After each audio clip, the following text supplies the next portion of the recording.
Assalamualaikum warahmatullahi wabarakatuh. Alhamdulillahirabbil alamin wassalatu wassalamu ala Rasulillah.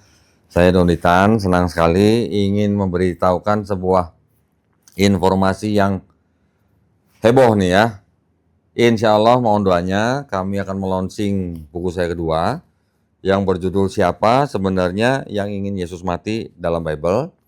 Ini adalah sebuah kritik konsep keselamatan dalam kekristenan yang insya Allah akan kita launching pada tanggal 31 Mei 2026 bersamaan dengan Fitrah Fest 2.0 yang akan kita adakan di Masjid Raya Bintaro Jaya tanggal 31 Mei 2026 pukul 9 pagi hingga pukul 9 malam. Nah, buat para pemirsa yang ingin mendapatkan buku saya, jangan lupa datang ke MRBJ untuk mendapatkan harga khusus dari 100.000 mendapatkan harga 75.000 dan juga giveaway spesial dari Don Ditan. Ya, insya Allah saya juga akan tanda tangan di buku ini untuk kalian yang beli di MRBJ 31 Mei 2026. Juga ada di Tokopedia, Shopee, dan juga siapa yang mau pesan langsung ke Melisa juga boleh di nomor 0896 30 300 300. Jangan lupa, jangan ketinggalan, jangan kehabisan. Assalamualaikum warahmatullahi wabarakatuh. Assalamualaikum warahmatullahi wabarakatuh. Alhamdulillah nahmaduhu wa nasta'inuhu wa nastaghfiruh wa na'udzubillahi min syururi anfusina wa min sayyiati a'malina may yahdihillahu fala mudhillalah wa may yudhlil fala hadiyalah.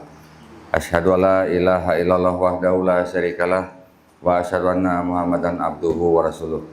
Allahumma shalli wa sallim wa barik ala sayyidina Muhammadin wa ala alihi washabihi ajmain. Amma ba'd. Alhamdulillah.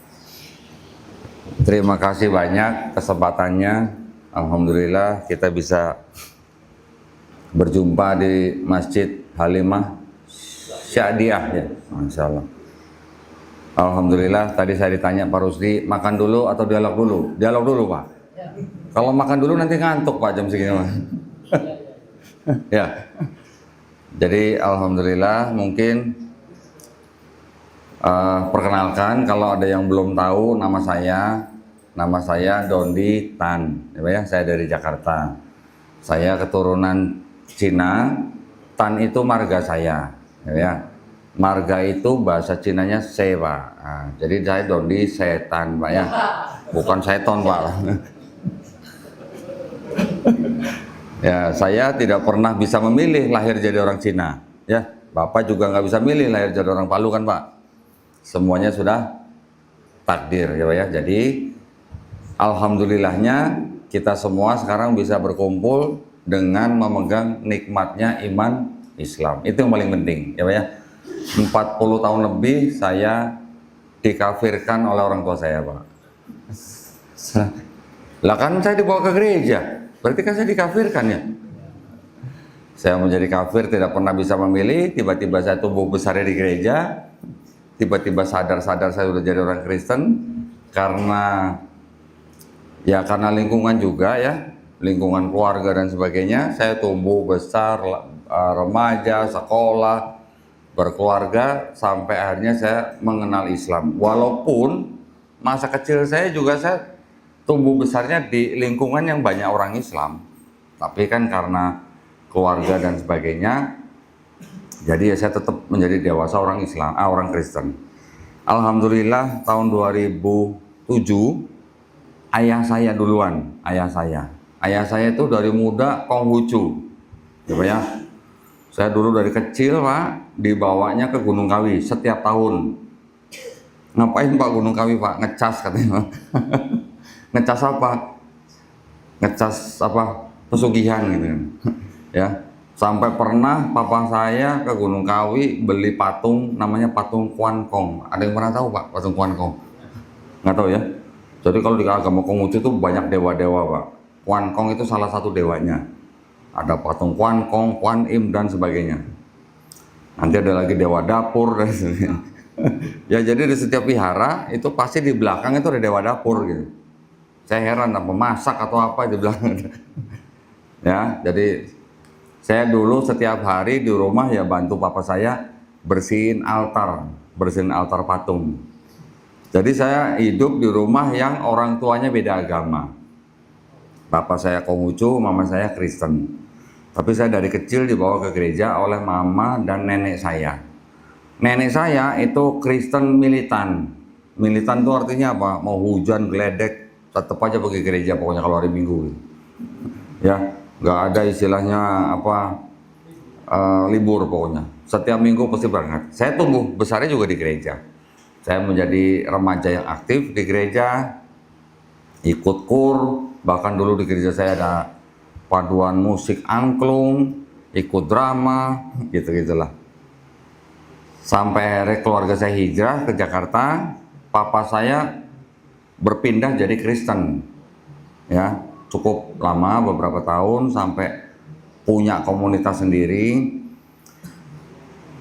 Tiba-tiba tahun 2007 papa saya masuk Islam, tapi sudah bercerai dengan mama saya. Tiba-tiba papa saya masuk Islam. Saya bingung, ngapain masuk Islam gitu. Tapi saya ngelihat papa saya waktu itu masuk Islam sepertinya hanya karena pergaulan. Ya, banyak teman-teman dari teman-teman di kantor dia yang orang-orang Islam. Jadi saya pikir, oh, dia masuk Islam karena pergaulan. Sudah ngeliat papa saya pakai peci begini ya, alhamdulillah aja dulu saya pikirnya gitu ya. Tapi dulu belum pakai bahasa alhamdulillah gitu. 2012, nah semenjak papa saya masuk Islam, saya jadi sedikit terbersit untuk mengamati Islam. Tapi waktu itu yang saya amati bukan ajaran agamanya, yang saya amati muslim-muslimnya, orang-orang Islamnya, pelaku-pelakunya. Ya tahu sendirilah, 2007 sampai 2012 waktu itu kan memang sedang banyak pemberitaan tentang Islam yang kurang bagus ya. Di media-media juga begitu. 2001 kita ingat ada kejadian apa? 9/11 ya. Belum lagi ada bom Bali, ya kan? Banyak seperti itu. Belum lagi yang di Indonesia apa namanya? Digambarkan orang-orang Islamnya banyak yang tidak damai. Katanya agama damai, tapi orang-orangnya tidak damai. 5 tahun Pak, saya ngamatin Muslim. 5 tahun saya menyia-nyiakan waktu saya. Karena yang saya pelajarin Muslimnya. Qadarullah 2012 di handphone saya waktu itu muncullah videonya almarhum Syekh Ahmed Didat.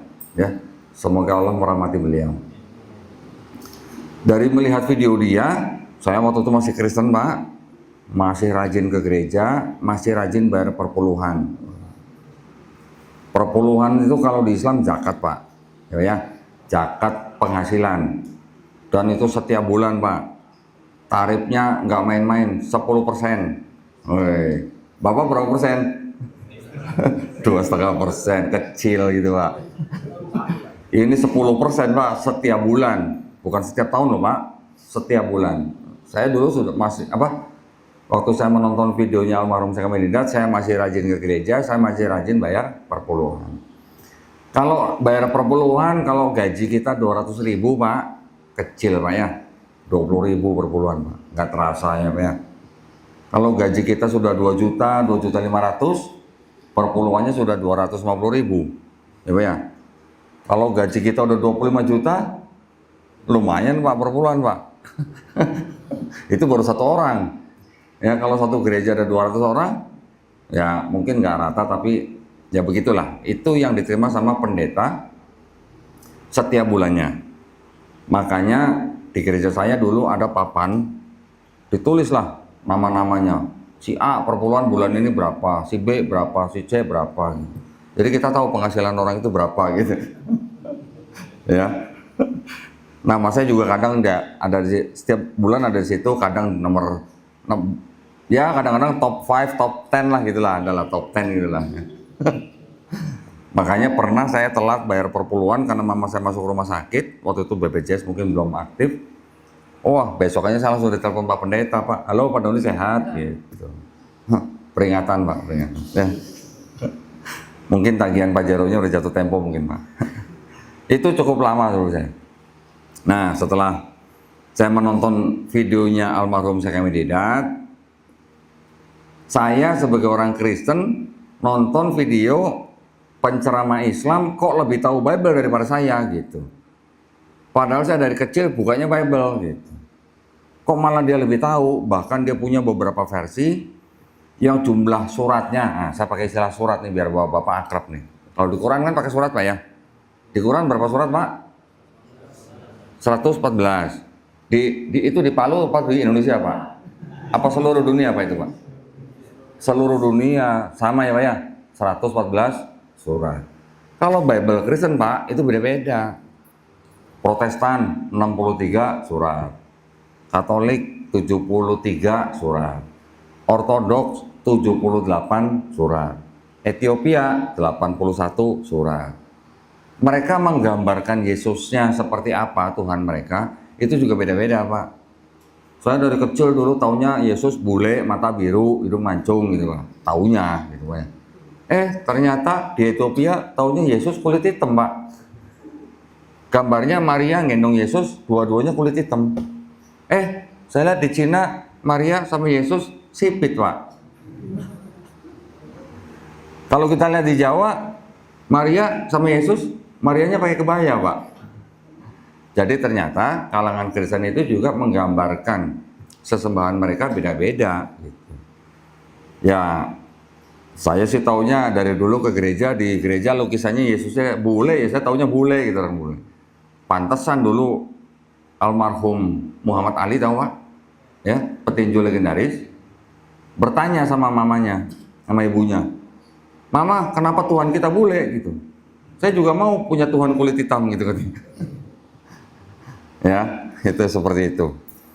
Setelah saya nonton videonya almarhum Sheikh Ahmad Didat, dia berani mengatakan bahwa kitab suci Kristen itu bermasalah. Bermasalahnya apa? Banyak kontradiksi, banyak ayat tidak asli gitu. Bilangnya apa ya bahasa Inggrisnya ya, banyak ayat-ayat yang fabrication atau buatan, concoction, interpolation gitu istilah-istilahnya. Saya masih ingat bener karena saya dulu waktu pertama nonton videonya almarhum Sheikh Ahmad Didat, saya sakit hati Pak. Kok kitab saya dibilang rusak gitu, korup gitu. Bahasanya dia kan korup gitu kan. Gara-gara nonton itu, saya jadi belajar ulang kitab saya. Tapi karena saya cuma punya satu versi, dia bilang ada versi ini, ada versi ini, ada versi ini. Mau nggak mau saya jadi cari, mulai cari Pak. Dulu alhamdulillah saya udah punya kantor sendiri, jadi saya punya banyak waktu nyari-nyari. Dapat versi ini, ada versi King James Bible, ada New International Version, ada Revised Standard Version, ada Roy Dime Version, ada New American Bible, macam-macam lah pokoknya. Setelah saya kumpulkan, benar apa yang dikatakan almarhum Sheikh Ahmad Didat itu. Ayat sama ayat saya bandingkan dari dua kitab sama-sama Kristen, tapi yang di sini ada, di sini nggak ada ayatnya. Atau yang di sini dikasih kurung, di sini nggak ada, hilang. Atau yang di sini nomor ayatnya bisa loncat gitu Pak. Ini ayat 20, ayat 21-nya nggak ada, tiba-tiba ayat 22. Gitu. Nanti ada yang ayat ke 36, 37-nya kosong, tahu-tahu 38 gitu. Saya sebagai orang Kristen yang setiap minggu pegang Bible, buka Bible, nggak sadar gitu kalau kitab saya ada begitu-gituan gitu, nggak tahu gitu. Setelah saya ngelihat versi lain, baru saya bisa bandingkan, oh ternyata beda ya. Ya walaupun secara umum ayat-ayatnya sama, tapi itu ternyata Kristen juga punya dua kelompok yang berbeda. Satu kelompok disebut konservatif, mengikuti apa yang ada di dalam naskah-naskah mereka yang muda. Tapi juga ada kelompok Kristen yang maunya ngikut naskah-naskah yang paling tua gitu. Jadi naskah-naskah mereka yang tua sama yang muda itu banyak bedanya. Ya, jadi akhirnya setelah itu lebih jauh lagi saya pelajarin, nemu buktinya, membuktikan apa kata almarhum Sheikh Ahmad Didat. Ada ayat tidak asli, ada kontradiksi gitu. Akhirnya saya menemukan buktinya malah dari kitab saya sendiri. Jadi intinya apa yang dikatakan oleh almarhum Sheikh Ahmad Didat itu betul. Bahkan saya pernah nonton video debat beliau dengan pendeta. Dia minta pendetanya buka Bible-nya gitu kan. Buka surat ini, pasal ini gitu, ayat ini. Buka ya. Tolong Anda simak apa yang saya baca gitu. Jadi pendetanya buka Bible di sana. Almarhum Syekh Ahmad Didat juga buka Bible di sini. Saya kan baca, kamu tolong cek apa yang saya baca sama nggak dengan punya kamu. Oke. Dia baca ayat 1, sama. Dia baca ayat 2, sama. Ayat 3, ayat 4, ayat 5, sama. Kamu tahu nggak itu yang kamu baca itu di surat apa? Itu ada di surat Yesaya pasal 37 gitu. Saya bacanya bukan dari Yesaya pasal 37, saya bacanya dari 1 Raja-Raja pasal 19 gitu. Jadi beda surat, ternyata ada ayat-ayat belasan ayat-ayat itu sama, belasan. Yang dimaksud sama itu benar-benar identik. Kata-katanya sama, kalimatnya sama, tanda bacanya sama, urutannya sama gitu. Ada nggak Pak di Quran begitu Pak? Hah? Ada? Masa sih? Di surat berapa Pak? Ada nggak Pak yang begitu? Nggak ada. Kalaupun ada, dalam satu surat kalimatnya diulang-ulang, betul? Diulang-ulang biar apa Pak? Biar dong kan, biar kita paham kan Pak ya? Biar kita merasa bersyukur, biar kita merasa diberi rahmat. Diulang-ulang oleh Allah SWT, khususnya ada di dalam Quran surat Ar-Rahman. Tapi misalnya di Ar-Rahman 17 ayat atau 37 ayat, ada nggak yang sama dengan Quran surat Al-Baqarah ayat sekian, jumlahnya 37 ayat sama-sama, plus persis sama, ada nggak Pak? Nggak ada. Kalau ada yang sama begitu, sedangkan kalau Quran kan kita taunya diturunkan oleh Allah SWT, ya kan? Diberikan kepada Nabi Muhammad SAW melalui malaikat Jibril alaihissalam.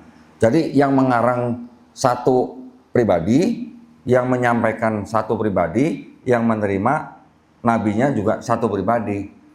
Kalau Bible, Pak, punya Protestan kira-kira 66 surat, itu yang mengarang, ya Pak ya, yang mengarang.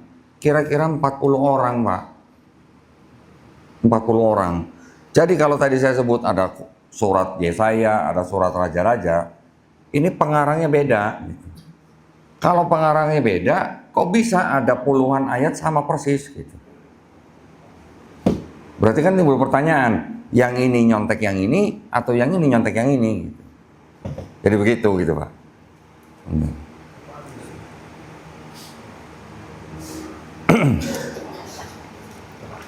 Nah itu kalau di dalam ranah akademisi itu disebut dengan plagiarisme, ya, atau orang sebut apa, copas gitu Pak ya, copy paste gitu Pak. Ternyata ada di dalam kitab saya gitu. Saya malah taunya dari seorang penceramah Islam, ya, itu Syekh Ahmad Didat berdebat kira-kira tahun-tahun 80-an. Lanjut lagi, jadi kan di dalam perdebatan itu juga ada tanya jawab. Ada orang Kristen bertanya kepada Syekh Ahmad Didat, ada orang Islam bertanya kepada pendetanya, gitu kan. Masing-masing saling memberikan jawaban. Loh, kok saya baru tahu ya, di Quran kok banyak nama-nama nabi yang sama dengan nama-nama nabi di kitab saya waktu itu, gitu. Ya, ada. Kalau di kitab saya Abraham, di kitab Islam Ibrahim. Kalau di saya Yosef atau Yusuf, sama Quran juga Yusuf. Di kitab saya Yesus, di Quran Isa Al-Masih. Banyak gitu ya. Loh, saya pikir berarti ini Islam ini agama apa nih, kok banyak yang sama gitu nama-nama nabinya gitu. Tapi walaupun nama-nama nabinya sama, tapi ceritanya ada yang berbeda. Nah, kalau dulu saya baca di kitab saya, Nabi Nuh mabok anggur telanjang gitu. Nabi Lut menghamili 2 anak perempuannya sendiri. Nabi Harun membuat patung sapi untuk disembah bangsa Israel. Ini Raja Daud atau Nabi Daud berzina sama istri orang gitu. Istri orang apa sih namanya Pak? Binor bukan? Binor ya? Nanti ada lagi Sulaiman atau Salomo Orang Islam taunya Nabi Sulaiman alaihissalam meninggal tapi dalam keadaan syirik gitu. Nabi, Pak. Ada lagi Nabi Ayub, ceritanya sama, diuji, tapi ketika diuji Nabi Ayub ini mengatakan Allah itu kejam gitu. Saya sebutnya Allah karena di kitab mereka tulisnya Allah gitu, Pak. Di kitab Kristen begitu ceritanya. Di Quran saya cek, kok nggak ada itu yang Nabi Daud berzina sama Binor, kok nggak ada gitu kan. Kok yang ini ceritanya ada beda, perbedaannya jauh sekali gitu. Loh, kalau begitu ini orang-orang yang sama kah? Atau orang-orang yang berbeda kah? Atau orang yang sama tapi direhabilitasi gitu di Quran. Jadi akhirnya setelah saya baca dan pelajari, maksud saya yang saya harus pahami itu konteksnya. Ternyata ada perbedaan konsep ketuhanan dan konsep keselamatan antara Bible dan Quran. Tapi yang di Bible ini nggak semuanya beda gitu, Pak. Ternyata yang di dalam Bible-nya Kristen itu saya juga baru tahu kalau separohnya dulu yang disebut dengan perjanjian lama itu ternyata asal muasalnya bukan punya Kristen. Saya dari kecil tumbuh besar menjadi Kristen, saya taunya perjanjian lama, perjanjian baru tuh ya punya Kristen lah, taunya gitu. Tapi setelah dipelajarin, ternyata yang perjanjian lama itu bukan punya Kristen, ternyata itu punya agama Yahudi, agama yang berbeda lagi. Loh, ya nama-nama nabinya diambil dari situ ternyata. Loh, kalau gitu ada Yahudi, ada Kristen, ada Islam. Menceritakan nabi-nabi yang sama, menceritakan bangsa Israel. Berarti waktu itu saya mikir, ini kalau gitu nih agama kok bisa tiga gini, tiga agama yang berbeda kok menceritakan nabi-nabi yang sama nih, jangan-jangan sumbernya sama gitu. Saya dulu berpikir begitu. Setelah saya pelajarin ulang Kristen, saya mempelajari Islam, mau nggak mau saya harus pelajarin agama Yahudi karena ada keterkaitannya. Ternyata kitabnya Yahudi diterjemahkan ke dalam bahasa Yunani dari bahasa Ibrani menjadi sebuah kitab yang namanya Septuaginta. Kemudian Septuaginta ini dijadikan satu dengan kitabnya Kristen, ini yang menjadi kitabnya Kristen. Tapi yang Yahudi tetap ada, sampai sekarang pun masih ada. Orang Yahudi pun masih ada. Orang Kristennya juga ada, malah yang paling banyak sekarang. Tapi separuhnya mereka dari sini gitu. Nah yang ini ternyata, kalau dipelajari Pak, ini ternyata kitab Yahudi juga mengajarkan tauhid Pak. Saya berani ngomong begini saya nih, karena saya udah pelajarin nih, ayat-ayatnya udah saya bandingkan. Ternyata yang ini yang punya Yahudi tauhid. Cuman mereka tidak menerima kenabian Nabi Muhammad Sallallahu Alaihi Wasallam. Itu bedanya. Tetap kafir nggak Pak kalau gitu Pak? Ya tetap kafir. Gitu. Nggak ada yang berani bilang kafir Yahudi kan? Beraninya kalau baca di Quran. Yang Kristen bagaimana? Yang Kristen karena menggunakan kitab Yahudi yang tauhid, seolah-olah Kristen jadi tauhid gitu Pak, seolah-olah karena separuhnya kitab Yahudi yang tauhid. Tapi sebenarnya kitab yang punya Kristen ternyata juga bisa dibagi dua lagi. Sebagian cerita tentang Yesus, sebagian besar cerita tentang Paulus. Ada yang pernah dengar Pak Paulus? Tahu Paulus Pak? Hah? Paus itu kalau Paus yang di Vatikan, ya.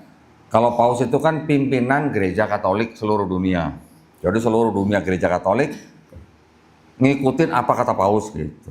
Jadi Paus itu dianggap tidak ada salahnya. Omongan dia itu tidak ada yang salah pokoknya gitu lah. Beda Paus dengan Paulus beda. Kalau Paulus yang di kitabnya Kristen, ternyata Paulus itulah orang yang diceritakan pertama kali disebut Kristen. Ya, jadi kalau Bapak dengar Paulus ini bukan Paulus yang di Vatikan, tapi Paulus yang diceritakan dalam kitabnya Kristen, dia orang yang pertama kali disebut Kristen. Bukan Yesusnya ternyata. yang diceritakan Yesusnya nggak pernah ngajarin agama Kristen. Yesusnya nggak pernah ngucapin kata Kristen gitu. Di kitab Kristen itu antara Paulus dan Yesus tidak pernah ketemu muka gitu, ya, bukan Hawariun kalau kita tahu lah, kalau kita baca Sirah Nabawi, ya, atau baca Quran. Di Quran kita membaca bahwa Nabi Isa alaihissalam punya Hawariun, ya kan? Hawariun ini yang disebut dengan orang-orang yang mengikuti atau menjadi murid Nabi Isa alaihissalam. Tapi juga ada orang-orang yang mengikuti Nabi Isa alaihissalam yang berasal dari kota Nazaret, makanya disebut sebagai Nasrani atau Nasrani. Orang-orangnya disebut sebagai Nasoro, gitu kan? Di Quran pernah nggak baca ada kata Kristen, Pak? Nggak ada ya. Kristen sendiri itu justru yang pertama kali disebut untuk orang bernama Paulus. Nah, nanti mungkin nyambungnya di mana?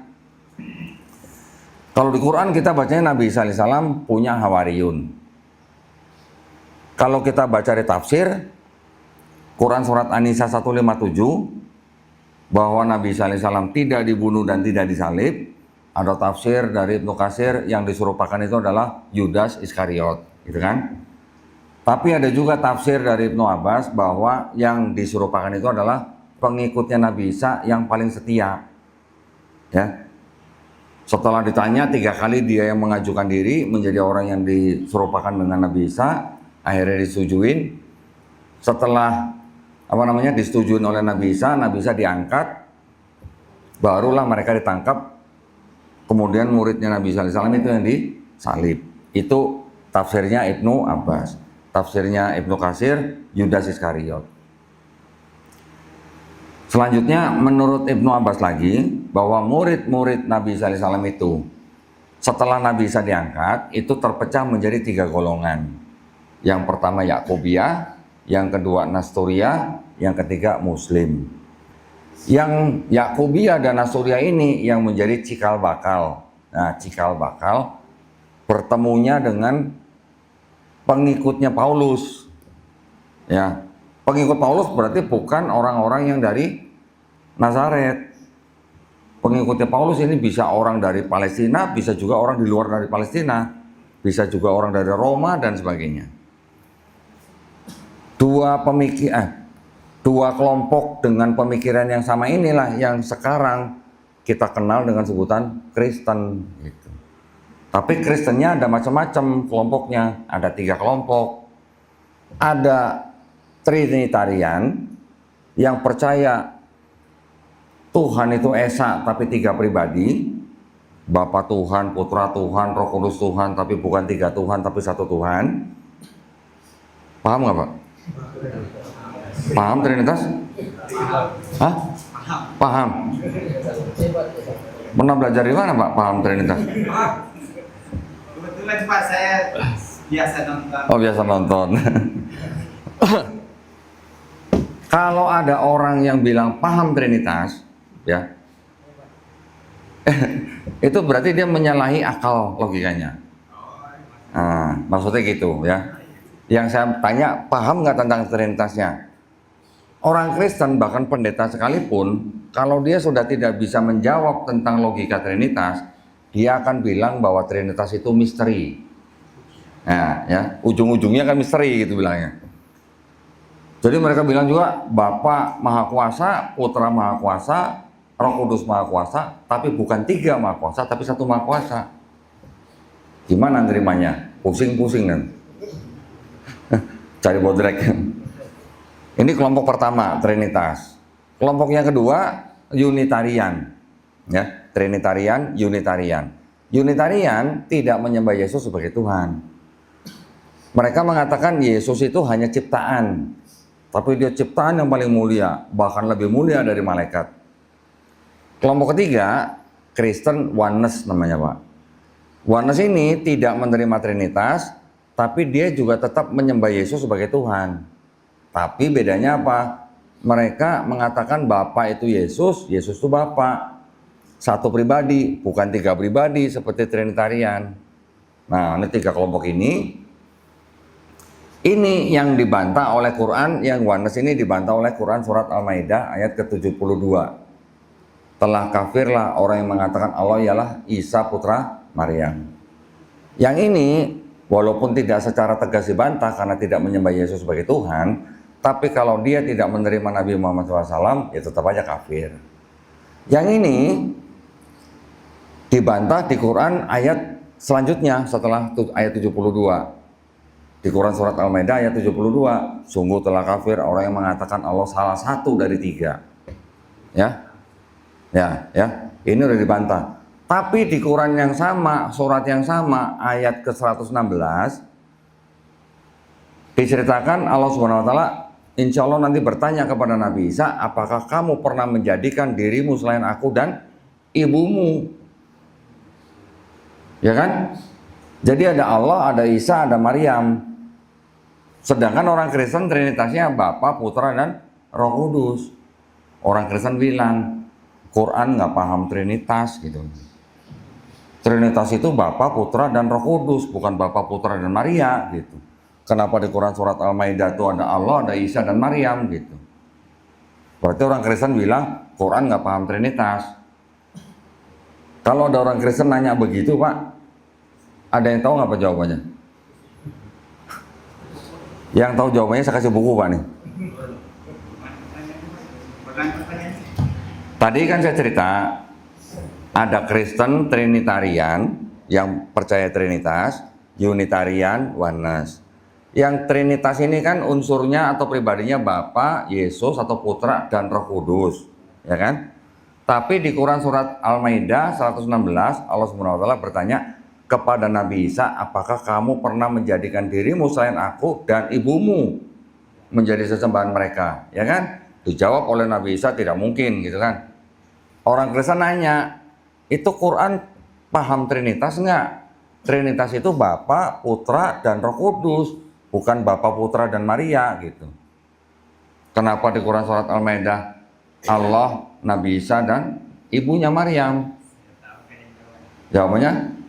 Roh Kudus itu dikasih kepada Maria. Hah? Roh Kudus itu ditiupkan kepada rahimnya Maria. Roh Kudus ditiupkan? Nanti salah. Kamu tahu jawabannya?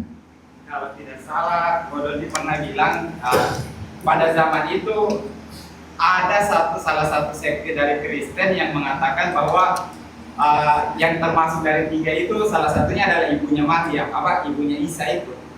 Nama sektenya apa? Saya lupa. Ini berarti nonton video saya nih. Cuman dia nggak tahu aja namanya gitu ya. Nama kelompok Kristennya, ya. Ada kelompok Kristen yang namanya Koliridianisme.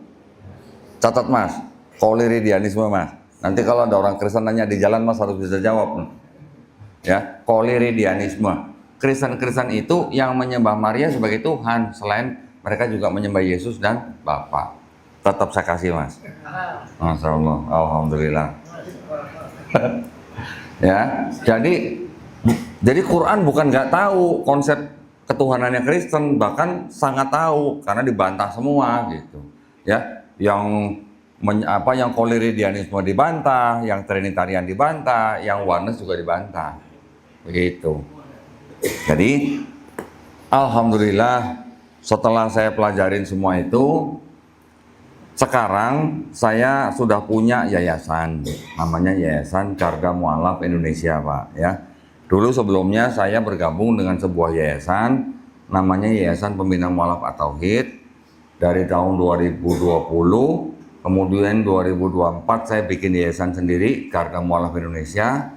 Alhamdulillah di tempat kami dalam 2 tahun lebih belakangan ini kami sudah membantu sekitar 700 orang lebih yang masuk Islam. Ya, alhamdulillah. Dan kami tidak tinggal diam. Kami bantu mereka dengan cara apa? Kita mengirimkan guru privat ke rumah mualaf itu masing-masing. Ya. Jadi mualaf itu kami, kalau yang laki-laki saya tanya, udah sunat belum? Belum. Kalau belum kita bikin jadwal sunat. Nanti kalau udah nanya, sunatnya pakai apa kok? Terserah, mau pilih, mau pakai kampak boleh, pakai samurai boleh. Karena ada yang umur 67 tahun nanya saya begitu gitu. Masih bisa nggak kok saya sunat? Bisa, nanti kita sediain samurai sebenarnya. Kemudian setelah itu mereka juga kita minta supaya menyediakan waktu dalam 1 minggu, 2 hari ya, dalam 1 minggu untuk belajar Islam. Kita kirim guru-guru privat ke rumah mereka masing-masing. Kalau di rumahnya keluarganya masih menolak, belum bisa belajar di rumah mereka masing-masing, saya minta mereka cari tempat, mau di masjid boleh, di rumah teman boleh, dimanapun boleh. Kita yang kirim guru ke mereka. 1 orang 1 guru, Pak. Kalau mau level perempuan, gurunya perempuan. Mau level laki-laki, gurunya laki-laki. Ya, untuk menjaga ya Pak ya. Mencegah ya Pak ya. Ya, jadi kami memberikan 32 sesi pertemuan dengan mereka.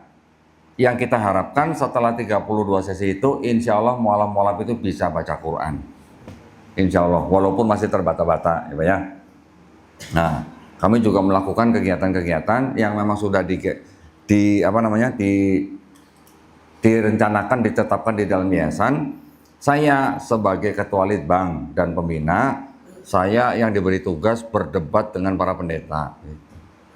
Jadi tugas saya debat Pak dengan pendeta. 1 tahun 2 kali debatnya, ya. Semua debat harus di tempat yang bagus, di hotel bintang 4, bintang 5, kita semua yang bayar.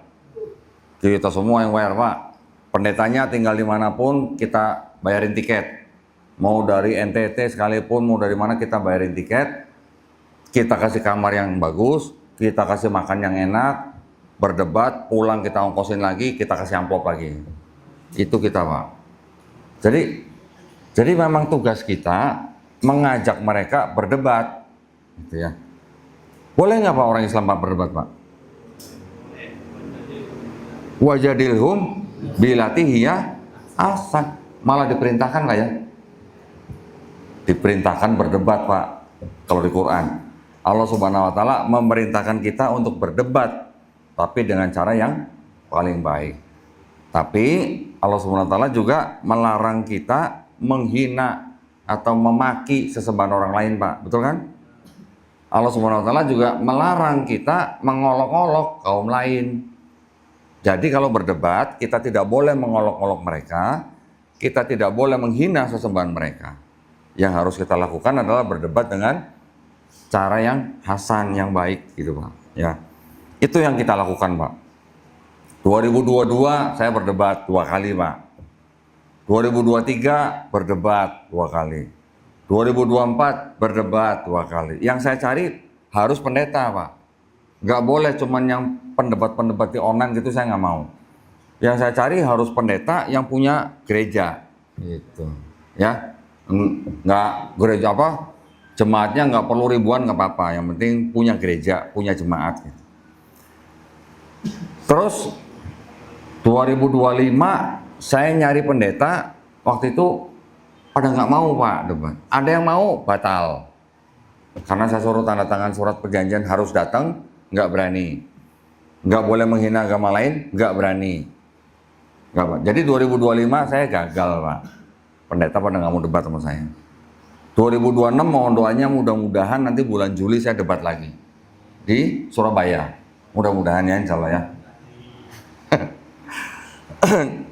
Nah, jadi dalam berdebat kita mengikuti tuntunan Quran. Saya juga mengikuti cara daripada Rasulullah dan sahabat-sahabatnya. Ketika itu mereka juga berdebat nggak Pak sama ahlul kitab? Berdebat juga. Nabi Muhammad SAW mengizinkan nggak Pak sahabat-sahabat belajar bahasa Ibrani? Nggak ada yang tahu. Diizinkan. Sahabat Nabi Said bin Sabit diperintahkan belajar bahasa Ibrani. Supaya apa Pak? Supaya bisa baca kitab mereka. Ya, gulungan-gulungan Tauratnya gitu. Kemudian Rasulullah mengizinkan nggak sahabat-sahabat menyimpan gulungan-gulungan Taurat Pak? Mengizinkan juga. Karena ketika ada orang Yahudi datang bertanya, Nabi nggak usah repot-repot menjawab, tinggal suruh sahabatnya buka, suruh orang Yahudi itu baca. Ada yang curang Pak, ada yang curang, udah disuruh baca, ada satu kalimat ditutup pakai tangan gitu, tentang hukum rajam. Baru ketika dibuka, oh ada di kitab mereka ternyata ada hukum rajam. Yang begitu Pak, yang dilakukan oleh Rasulullah bersama sahabat-sahabatnya. Mereka suruh baca sendiri, nanti kalau ada yang jujur, ada yang nangis, masuk Islam, itu izin daripada Allah. Yang nggak mau masuk Islam, Nabi nggak pernah maksa, gitu kan. Itu yang saya lakukan Pak. Jadi saya mengumpulkan kitab-kitab mereka, kitab-kitab Kristen, juga kitabnya orang Yahudi, termasuk kitab-kitab tafsirnya, saya kumpulkan, saya pelajari. Jadi ketika kita berdialog atau berdebat, saya udah tahu isi kitab mereka itu apa gitu Pak. Dan bagaimana tafsir mereka gitu. Itu. Jadi ketika ada tuduhan-tuduhan kepada Islam tentang akidahnya, tentang kitabnya, tentang nabinya, insya Allah kalau kita tahu isi kitab mereka, kita tahu akidah mereka, itu menjawabnya, kita bisa menjawab dari sisi Islam, tapi kita juga bisa counter attack gitu. Kalau bapak-bapak mungkin ditanya Islam, bapak-bapak bisa menjawab dari Islamnya aja, ya kan? Tapi counter attack-nya yang kurang gitu mungkin. Itu ya, contoh misalnya. Mau contoh nggak Pak? Contoh. Oh contoh. Dapat hadiah lagi nih kalau bisa jawab nih. Masya Allah. Nabi kita dituduh, ya mohon maaf, dengan sebutan apa? Pedofil. Pernah dengar Pak? Pedofil? Ya, tahu kan maksudnya Pak? Kalau kita nggak tahu isi kitab mereka, kita akan menjawab paling apa? Oh, ini yang anggap aja jawabannya jawaban yang istilahnya ilmiah gitu Pak ya. Pedofil itu baru ada istilah itu di abad 19 yang menciptakan seorang psikiater dari Wina, namanya Richard von lupa saya, Krebing sama siapa gitulah. Itu untuk menggambarkan orang yang punya penyakit jiwa yang senang dengan anak kecil. Ciri-cirinya disebutkan, ya. Biasanya orang pedofil itu pendek orangnya. Biasanya orang pedofil itu IQ-nya rendah. Biasanya orang pedofil itu kidal, ya. Itu ciri-ciri yang disebutkan dari sekian banyak ciri-ciri. Nanti kalau kita bandingkan dengan Nabi, nggak ada tuh hadis Nabi IQ-nya rendah, apalagi kidal, apalagi pendek. Nabi kita bisa dikatakan badannya tidak terlalu tinggi, tidak terlalu pendek, tapi di tengah-tengah. Wajahnya, gantengnya setengahnya Nabi Yusuf alaihissalam, ya kan? Kalau Nabi Yusuf alaihissalam itu paling ganteng, setengahnya berarti masih sangat ganteng kan Pak, dibandingkan dengan wajah kita gitu maksudnya, ya kan? Dan tidak ada hadis Nabi itu kidal, gitu kan? Lagi pula kalau namanya pedofil tidak ada yang menikahi korbannya. Nabi menikahi, ya kan? Jadi orang Islam bisa jawabnya terbukti bahwa Nabi bukan pedofil, Nabi juga bukan punya penyakit kejiwaan. Nabi juga menikahi, ya, bukan melecehkan. Pernikahan Nabi dengan Aisyah juga digambarkan pernikahan yang bahagia, betul kan? Bukan yang istilahnya Aisyah itu merasa korban gitu. Jadi itu saja mungkin jawaban-jawaban dari kalangan Islam. Mungkin kalau yang baca-baca hadis, mereka bisa menjawab lagi nanti apa? Kalau kita bandingkan dengan usia Asma, kakak perempuan daripada Aisyah yang 10 tahun lebih tua, nanti terbukti bahwa Aisyah ketika dinikahi Nabi usianya sudah 17 sampai 19 tahun. Waduh. Karena apa? Karena ada riwayat dari melalui Ibnu Katsir bahwa Aisyah meninggalnya tahun 73 Hijriah. Sedangkan hijrah itu tahun 1 Hijrah itu tahunnya 622 Masehi. Berarti usianya Asma pada waktu hijrah 100 dikurangi 73, 27 tahun. Kalau beda 10 tahun dengan Aisyah, berarti usia Aisyah pada saat itu 17 tahun. Nabi menikahi Aisyah 2 tahun setelah hijrah, berarti usia Aisyah ketika dinikahi Nabi 17 tambah 2, 19 tahun. Paling begitu. Ya. Counter attack-nya apa? Nah, counter attack-nya. Kalau kita bisa jawab begitu, alhamdulillah. Tapi counter attack-nya apa? Di kitab mereka yang disebut dengan Nabi Ishak menikahi istrinya namanya Ribka, usianya 3 tahun. 3 tahun segede apa Pak? bisa. Di kita mereka tidak ditulis 3 tahun, tidak ditulis, tapi berdasarkan tafsir daripada rabi-rabi Yahudi itu 3 tahun karena ada kronologinya gitu. Kapan kan di kita mereka kan yang diceritakan mau disembelih oleh ayahnya itu adalah Ishak, ya kan? Ketika tidak jadi disembelih baru lahir Ribkanya. Setelah itu ibunya meninggal usia berapa ya? 127 tahun kalau nggak salah.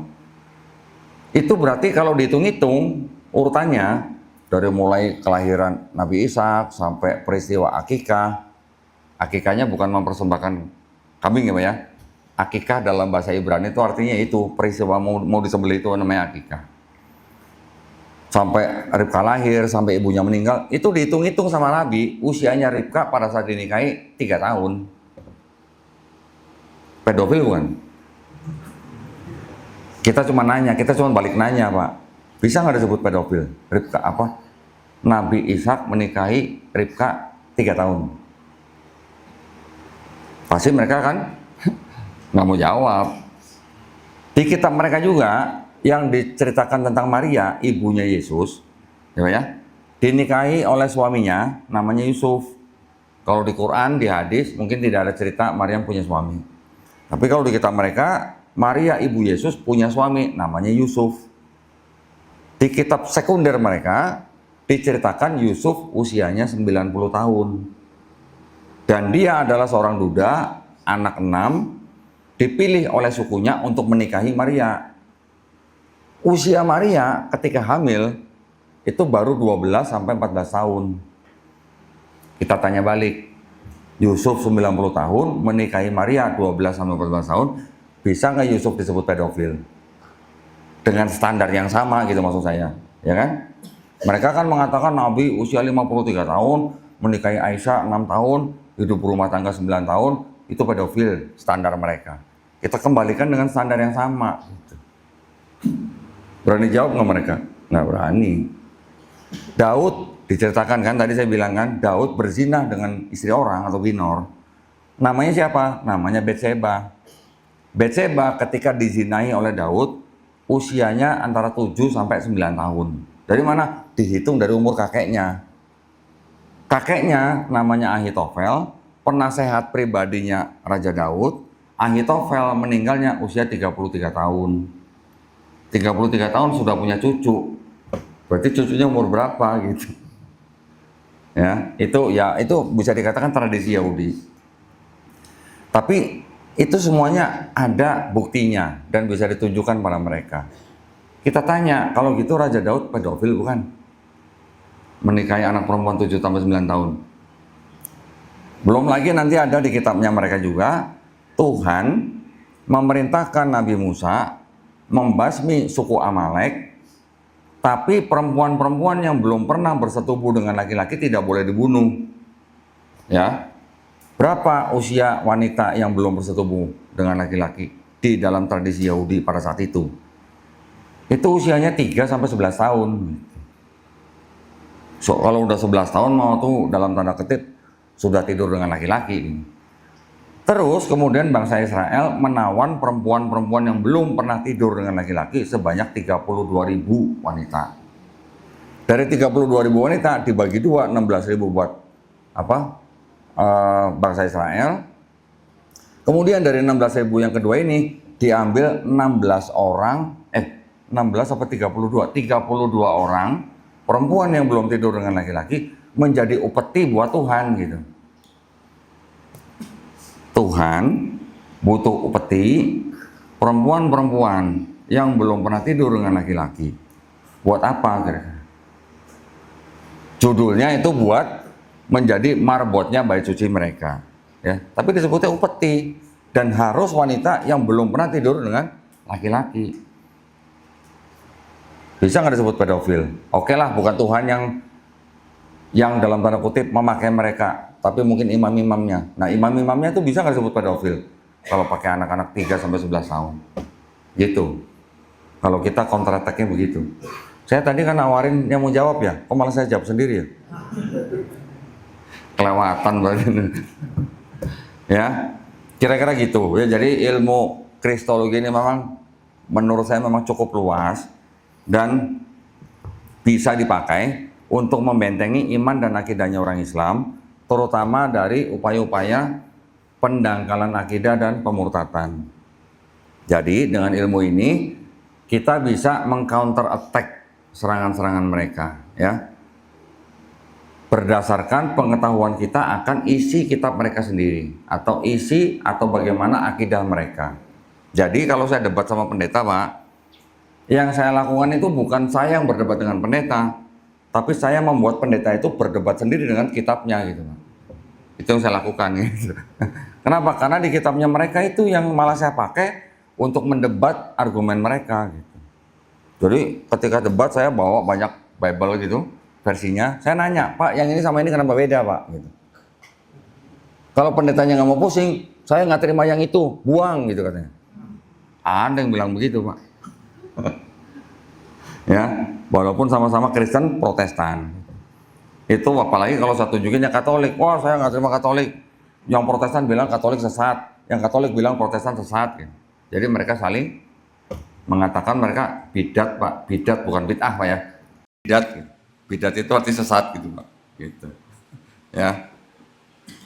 Jadi yang saya lakukan adalah kalau di dalam istilah bahasa apa ya, bahasa Jawanya gitu, argumentum ad hominem ex concessis gitu.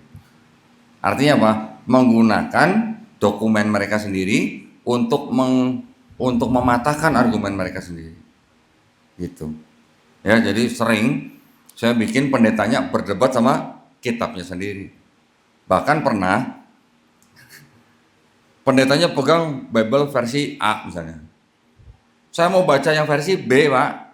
Nggak boleh sama dia. Jangan baca yang itu katanya. Loh, jangan, ini punya siapa? Sebenarnya juga punya Kristen, saya bilang. Nggak mau katanya gitu. Udah kayak apa, orang mau di ruqyah aja gitu. Mau dibacain kitab nggak mau, nggak berani gitu. Ya kira-kira gitu. Jadi kiprah saya begitu.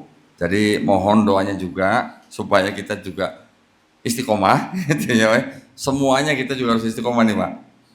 Dalam arti memegang iman Islam itu memang ya banyak godaan, ya Pak ya. Terutama buat saudara-saudara kita yang mungkin ekonominya lemah. Ini beneran nggak nih? Beneran. Saya aja pulang dari sini udah ditungguin di Bali, Pak. Ada anaknya guru Muhammadiyah yang murtad, sudah murtad gitu. Ya, jadi ya saya hanya berpesan kita sebagai orang-orang yang mungkin sudah punya keluarga, kita harus bisa menjaga keluarga kita benar-benar. Kita harus bisa menjaga iman dan akidah mereka dari upaya pendangkalan akidah dan pemurtatan. Ya, maksudnya banyak sekali cara-cara yang mereka lakukan. Bahkan buat dai-dai di sini yang dulu kemarin ikut ke Gunung Tua kan tahu kan, kalau dai-dai kita masuk ke pedalaman cuma naik motor dakwah dibangga-banggain, Pak. Mereka naik helikopter, Pak, jangan sedih. Ya, dai-dai kita naik motor keluar masuk hutan, jatuh-jatuh, pulang pasti ada yang rusak, harus yang diganti. Mereka naik helikopter, Pak. Turun langsung bawa bantuan.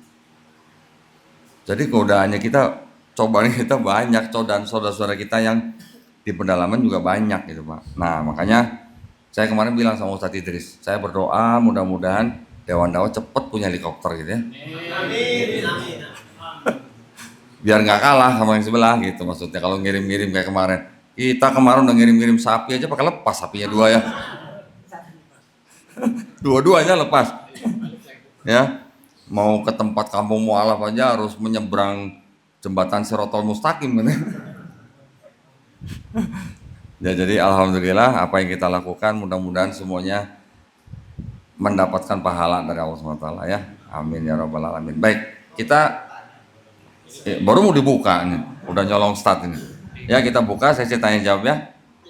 Nanti berdasarkan pertanyaan kita nanti lihat siapa yang berhak mendapatkan buku saya. Ini ya. Iya. Maju ke depan, Pak. Nanti sesi tanya jawab ini pelan-pelan saja, 2 orang dulu karena ya. Ya, oke, Bapak yang sudah berdiri sama ya yang tadi dapat buku, 2 orang langsung tanya aja ya. Oke. Yang ibu-ibu jangan mau kalah, Bu. Nanya, Bu. Yes. Assalamualaikum warahmatullahi wabarakatuh. Waalaikumsalam warahmatullahi. Yang saya hormati Kodonditan yang begitu luar biasa.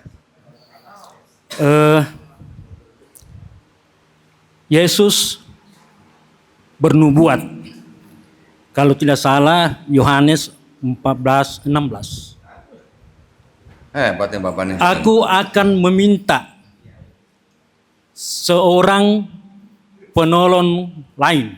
14:16, Pak. Yang 14:16. Ya. Aku akan meminta penolong yang lain Terus? untuk menyertai kamu selama-lamanya. Tetapi aku akan pergi apabila aku tidak pergi. Penolong itu tidak akan datang. Mohon maaf kalau tidak tersusun. Kemudian ini 3 pertanyaan saya, boleh Pak? Enggak, pertanyaannya apa tadi, Pak? Pertanyaan saya, siap ditujukan kepada siapa? Oh. Ditujukan kepada siapa nubuatan Yesus ini? Nah ini Pak yang perlu kita luruskan. Oke. Boleh nggak Pak tanyanya satu-satu? Ya, nanti kalau masih ada kesempatan boleh nambah. Baik, Ya. terima kasih. Assalamualaikum warahmatullahi wabarakatuh. Saya jawab satu-satu Pak, takut lupa ya. Jadi yang Bapak maksud itu tadi, itu yang disebut dengan bidat ya. Bidat itu arti sesat gitu Pak. Gitu. Ya. Jadi yang saya lakukan adalah kalau di dalam istilah bahasa apa ya, bahasa Jawanya gitu, argumentum ad hominem ex concessis gitu. Artinya apa? Menggunakan dokumen mereka sendiri untuk mematahkan argumen mereka sendiri. Gitu. Ya, jadi sering saya bikin pendetanya berdebat sama kitabnya sendiri. Bahkan pernah pendetanya pegang Bible versi A misalnya. Saya mau baca yang versi B, Pak. Nggak boleh sama dia. Jangan baca itu katanya. Loh, jangan ini punya siapa? Saya juga punya Kristen. Saya bilang, nggak mau katanya gitu. Udah kayak apa, orang mau di ruqyah aja gitu. Mau dibacain kitab nggak mau, nggak berani gitu. Ya kira-kira gitu. Jadi kiprah saya begitu. Jadi mohon doanya juga supaya kita juga istiqomah. Semuanya kita juga harus istiqomah nih Pak. Dalam arti memegang iman Islam itu memang ya banyak godaan, ya Pak ya. Terutama buat saudara-saudara kita yang mungkin ekonominya lemah. Ini beneran nggak nih? Bener. Beneran. Saya aja pulang dari sini udah ditungguin di Bali Pak. Ada anaknya guru Muhammadiyah yang murtad. Sudah murtad gitu. Ya, jadi ya saya hanya berpesan kita sebagai orang-orang yang mungkin sudah punya keluarga, kita harus bisa menjaga keluarga kita benar-benar.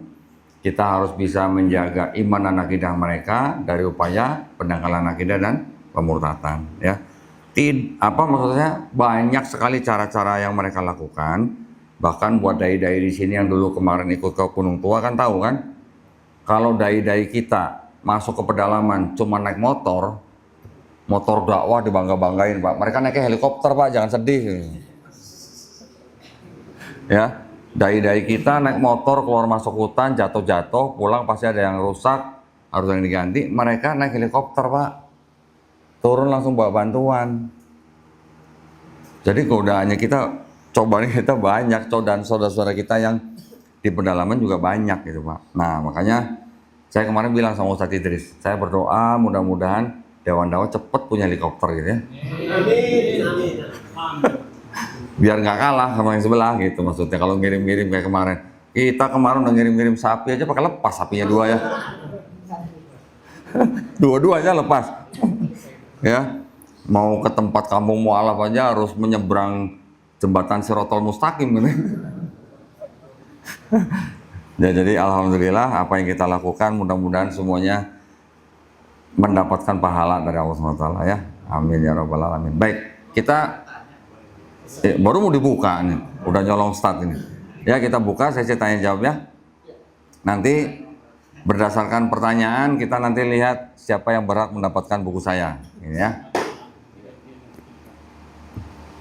Maju ke depan Pak, maju ke depan Pak. Di sesi tanya jawab ini pelan-pelan saja, 2 orang dulu karena.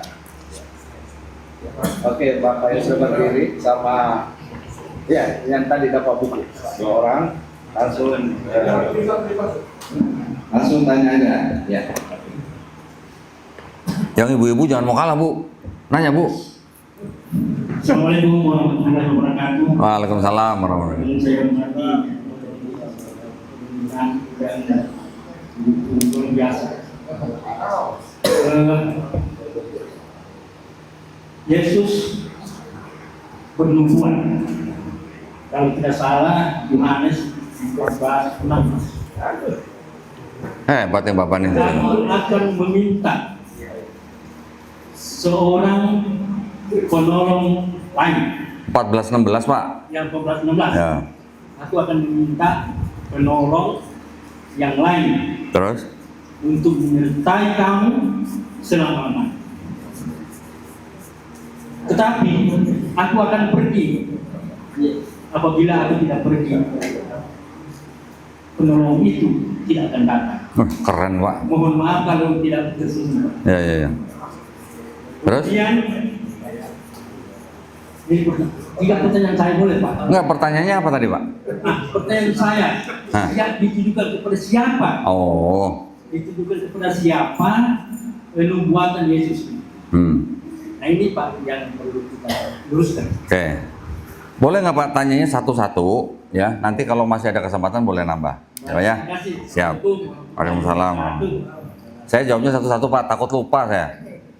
Jadi yang Bapak maksud itu tadi, itu yang disebut dengan sosoknya ya Pak ya, sosoknya. Dalam bahasa Yunaninya itu parakletos Pak, atau parakleton ya. Ini kita harus ingat Pak. Saya dulu sebelum saya terjun ke dunia debat, saya kan berguru dulu Pak.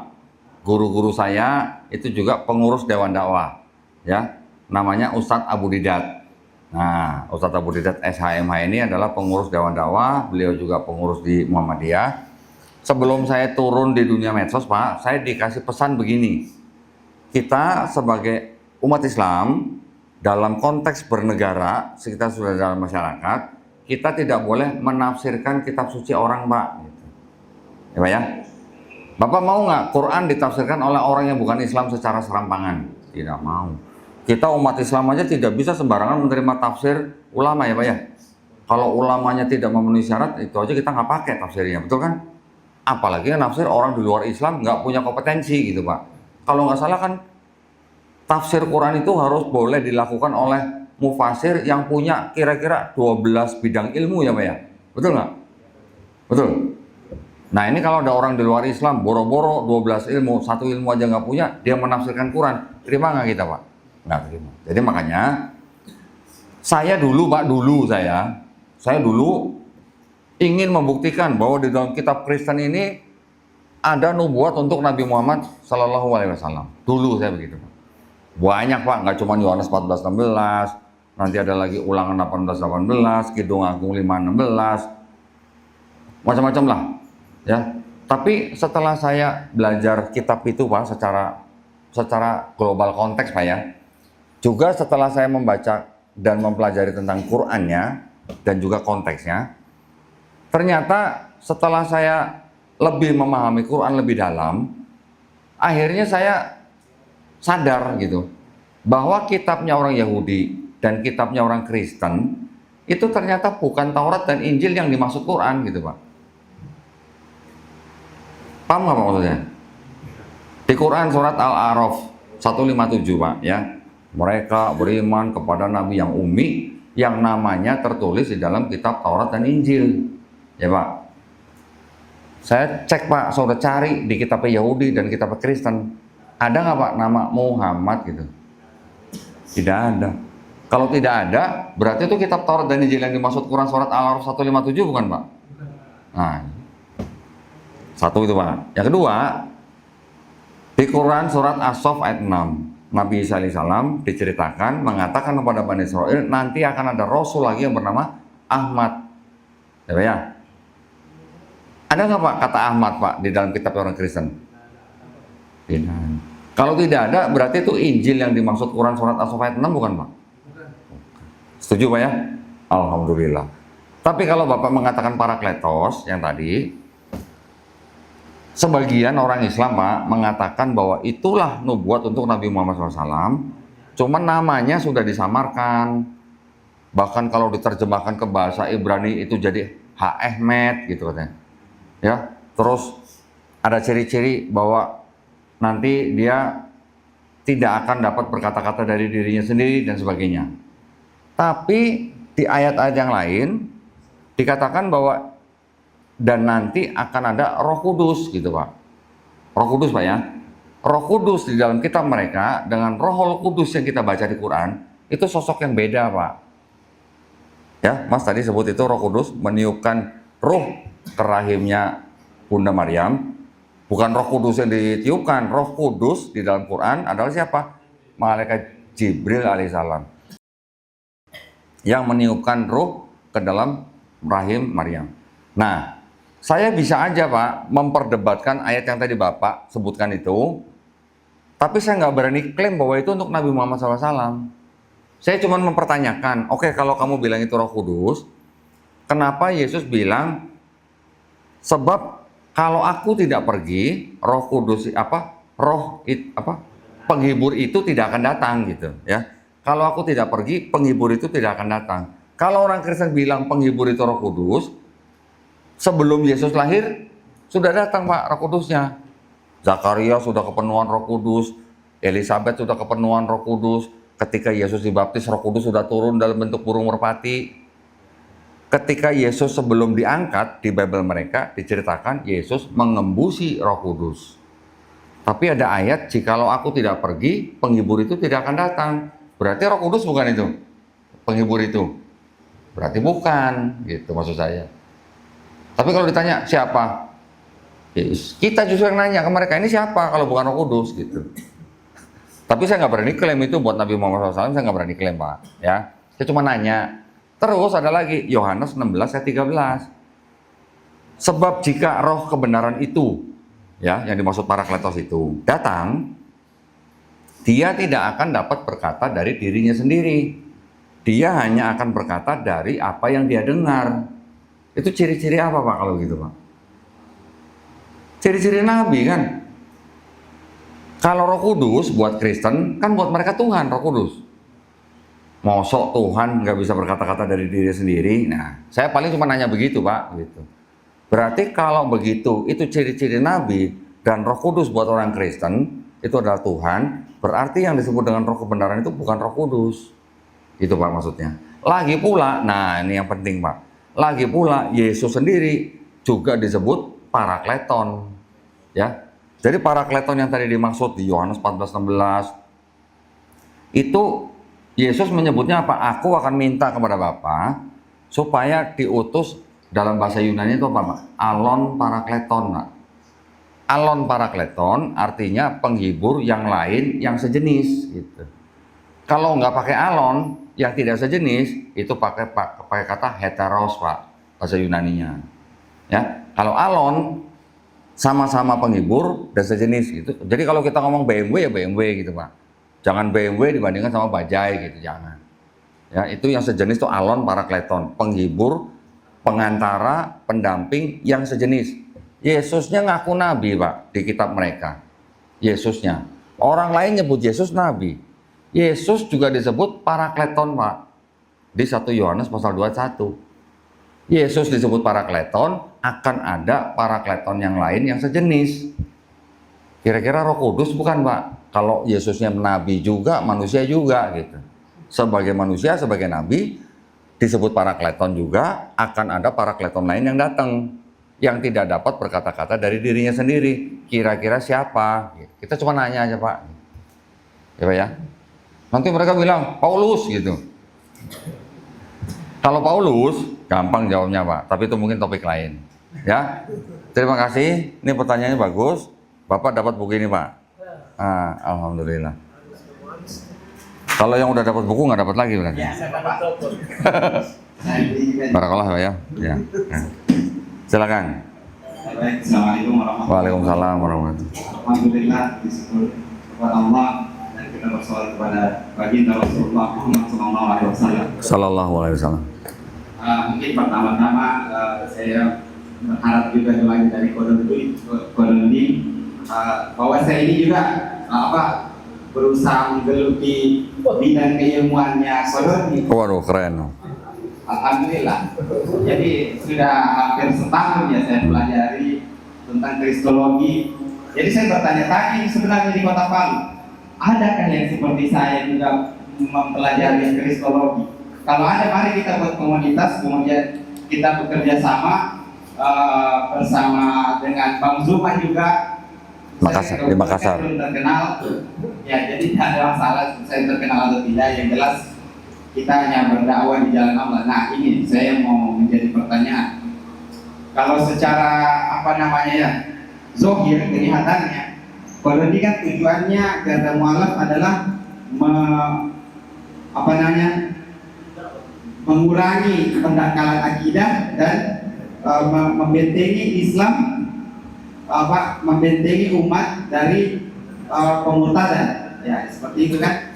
Nah, kalau kita melihat bahwa di Islam itu ada ayat ud'u ila sabili rabbika bil hikmah, bahwa Islam juga agamanya sama, agama syiar juga.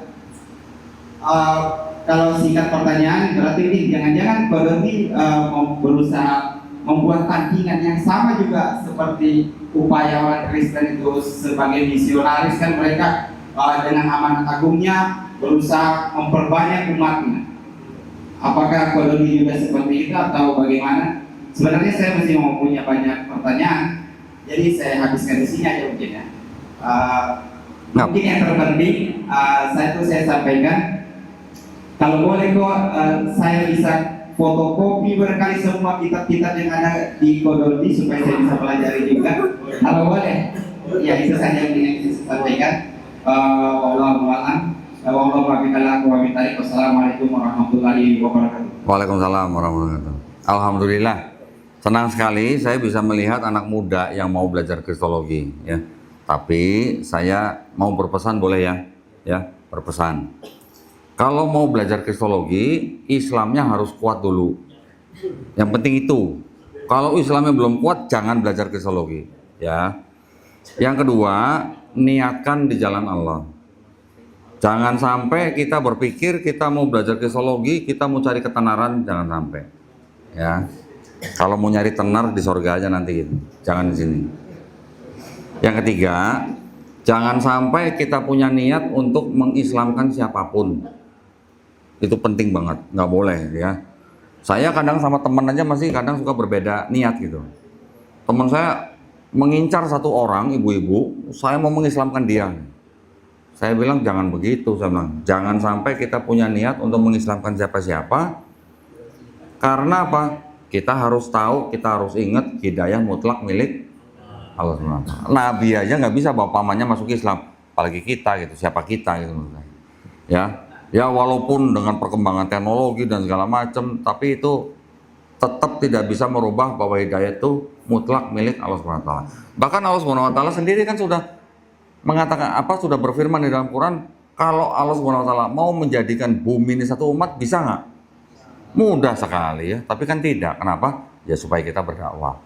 Jadi maksud saya, teruskan kristologinya kalau memang Islamnya sudah kuat, dan perkaya literasinya. Literasi itu sangat-sangat penting di dalam ilmu kristologi.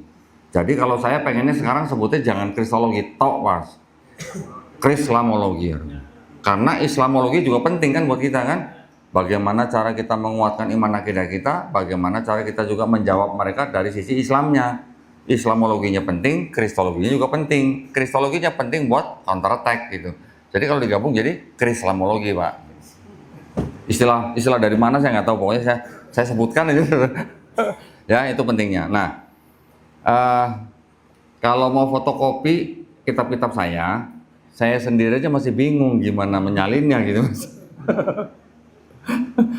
Ada satu kitab saya yang tebelnya segini tuh, kalau di fotokopi pasti rusak. Nah, kalau mau difoto mau berapa ribu halaman itu. Saya lagi mikir, nah itu dia, masalahnya buku itu tidak diperdagangkan. Ada deh, mau tahu aja.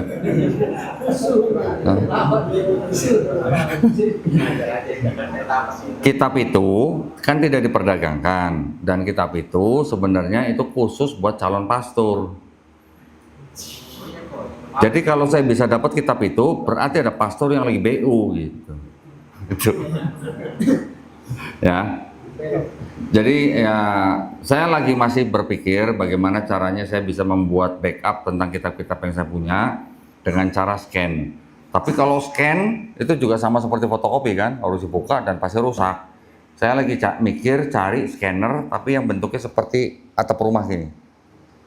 Jadi dibuka satu halaman, taruh di atasnya, dia foto dari bawah. Pindah halaman, taruh lagi. Saya lagi cari begitu. Mudah-mudahan bisa, tapi ya itu pekerjaan itu. Itu nggak bisa sebentar juga, itu pasti lama itu ya. Mudah-mudahan lah. Oke, cukup itu aja pertanyaannya. Masih ada lagi sih. Yang lain dulu coba, yang lain dulu silakan. Biar tercover semuanya. Silakan Pak. Sebelumnya saya mau tanya, kok ini masih mau lanjut karena siapa tahu sudah lapor kok ini. Belum lapar sih ya. Oh, belum lapar ya? Jam berapa sekarang? Sekarang 13. sudah hampir jam 2. Hampir jam 2. Setengah jam lagi lah. Setengah jam lagi Ya. ya? Iya. Oke. Tadi siapa namanya? Nanti kemudian satu dari Syarikat Islam dulu ya. 2 ya itu. Dua dulu. Nanti setelah ini Ini yang non muslim jadi nggak ada Pak nih. non muslimnya nggak ada. ya. Iya. Ini dulu. Nanti Bapak setelah ini Pak Haji. Silakan. Langsung aja ya. Iya, Bismillahirrahmanirrahim. Assalamualaikum warahmatullahi wabarakatuh. Waalaikumsalam warahmatullahi. Pertanyaan saya mungkin lebih kepada pengalaman pribadi. Kita banyak berusaha menyampaikan kepada saudara-saudara kita yang non-muslim. Cuman tantangan era terbaru ini persoalan pidananya. Nah, kira-kira apa tips dan trik yang bisa dikasihkan ke kita supaya menghindari hal-hal seperti itu? Intinya menghindari tindak pidana. Ada 2 pertanyaan ini agak penting. Cuma nanti bisa dipilih salah satunya mana yang mau dijawab. Terus yang kedua, masalah di kompleks saya di Tururuka, di Lulu Selatan RW 11 itu pembangunan gereja.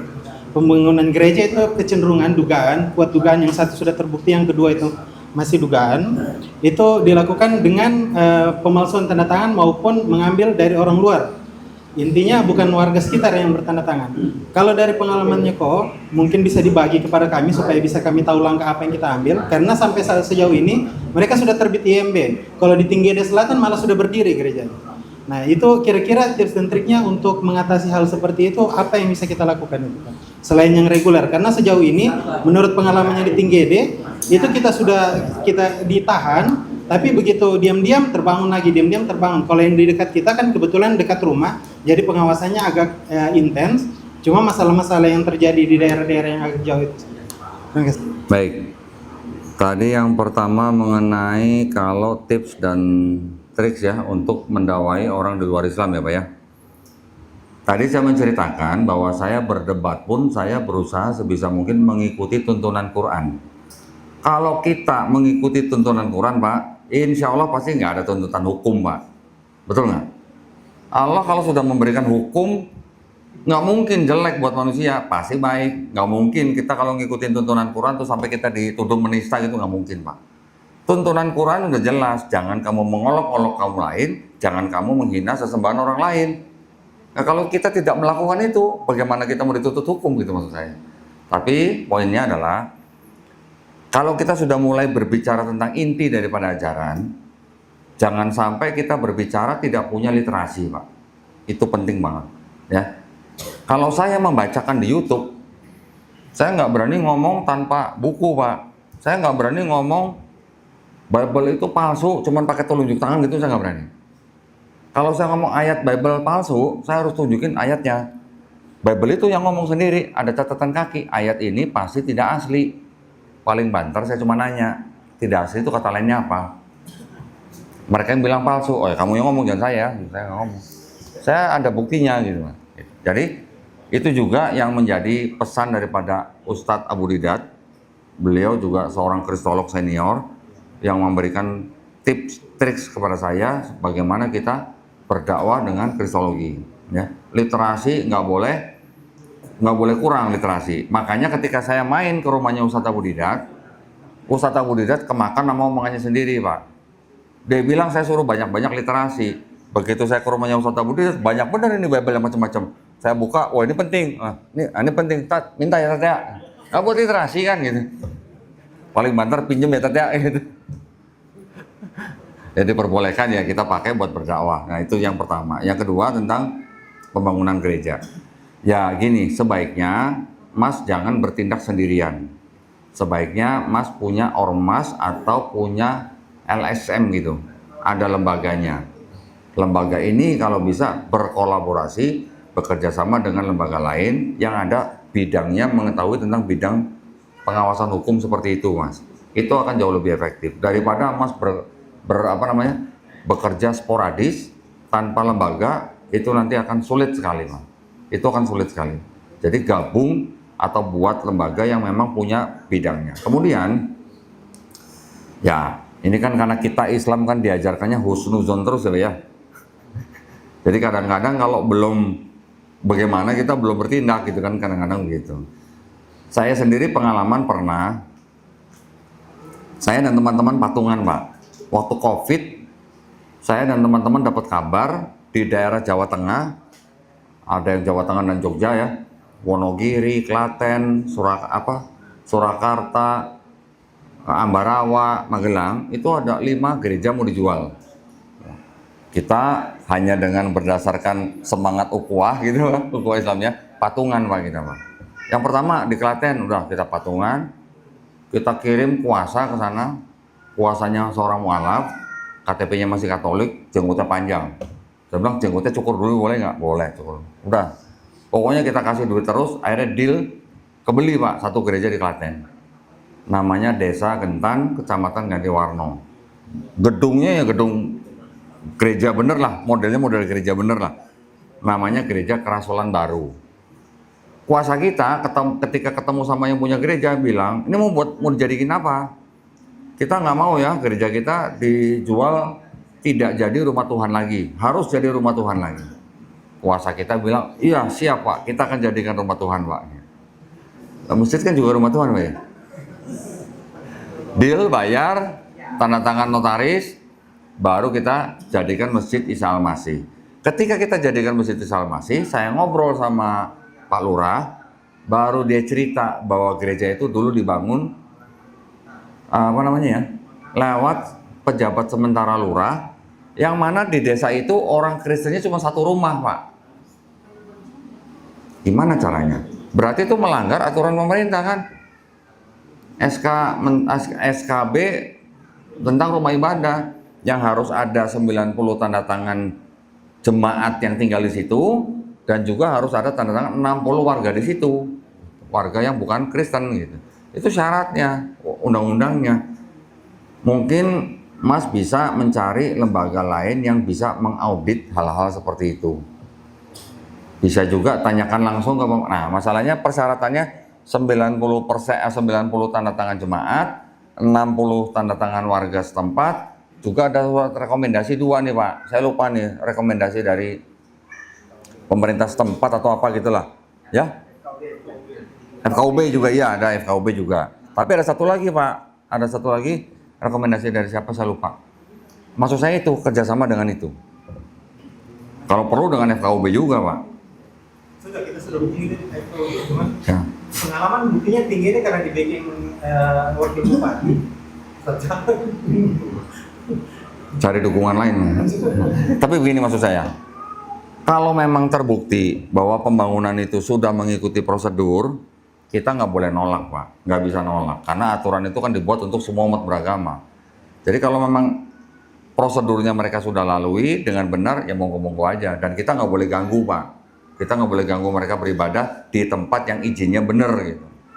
Nah, kecuali kalau kita bisa membuktikan ini ada penyimpangan prosedur, triksnya viralkan. Nggak viral, nggak ditindak Pak. Biasanya begitu. Betul nggak? Ya silakan Pak yang lain. Waalaikumsalam warahmatullahi. Assalamualaikum warahmatullahi wabarakatuh. Waalaikumsalam warahmatullahi. Terima kasih atas kesempatan Kodondi. Mungkin saya salah satu fans atau Fans. subscriber lah dari channel YouTube-nya Kodondi. Jadi sedikit banyak ada beberapa informasi termasuk yang tadi. Saya mulai pertanyaan dengan premis bahwa tadi dalam beberapa konten sepertinya Kodondi ini untuk masalah premisnya adalah tidak percaya atau tidak begitu yakin adanya nubuatan Yesus di Perjanjian Lama terhadap umat Kristen. Di Perjanjian Lama tidak ada nubuatan Yesus dan nabi-nabi setelahnya. Berarti setelah Yesus adalah Nabi Muhammad. Cuma saya mau fokus Nabi Muhammad saja karena waktu ya. Jadi premisnya itu. Kemudian saya coba menilik salah satu karangan Ibnu Hisham dalam Sirah Nabawiyah bahwa dahulu kala ketika disebutkan waktu Nabi Muhammad masih kecil itu beliau diajak berdagang sama pamannya. Kemudian di satu tempat bertemulah dengan salah seorang pendeta. Di situ disebutkan pendeta Buhairah atau Bahira.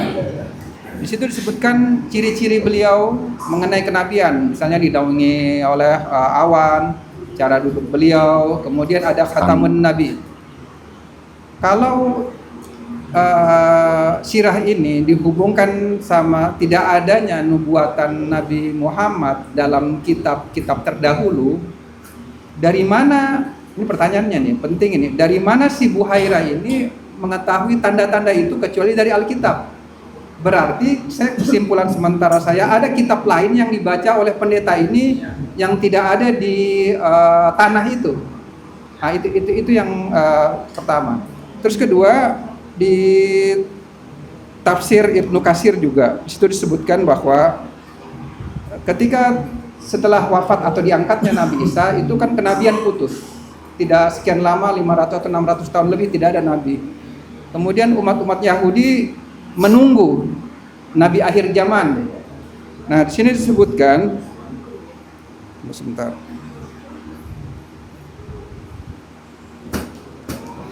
Dalam surat Al-Baqarah 89 itu di tafsirnya disebutkan bahwa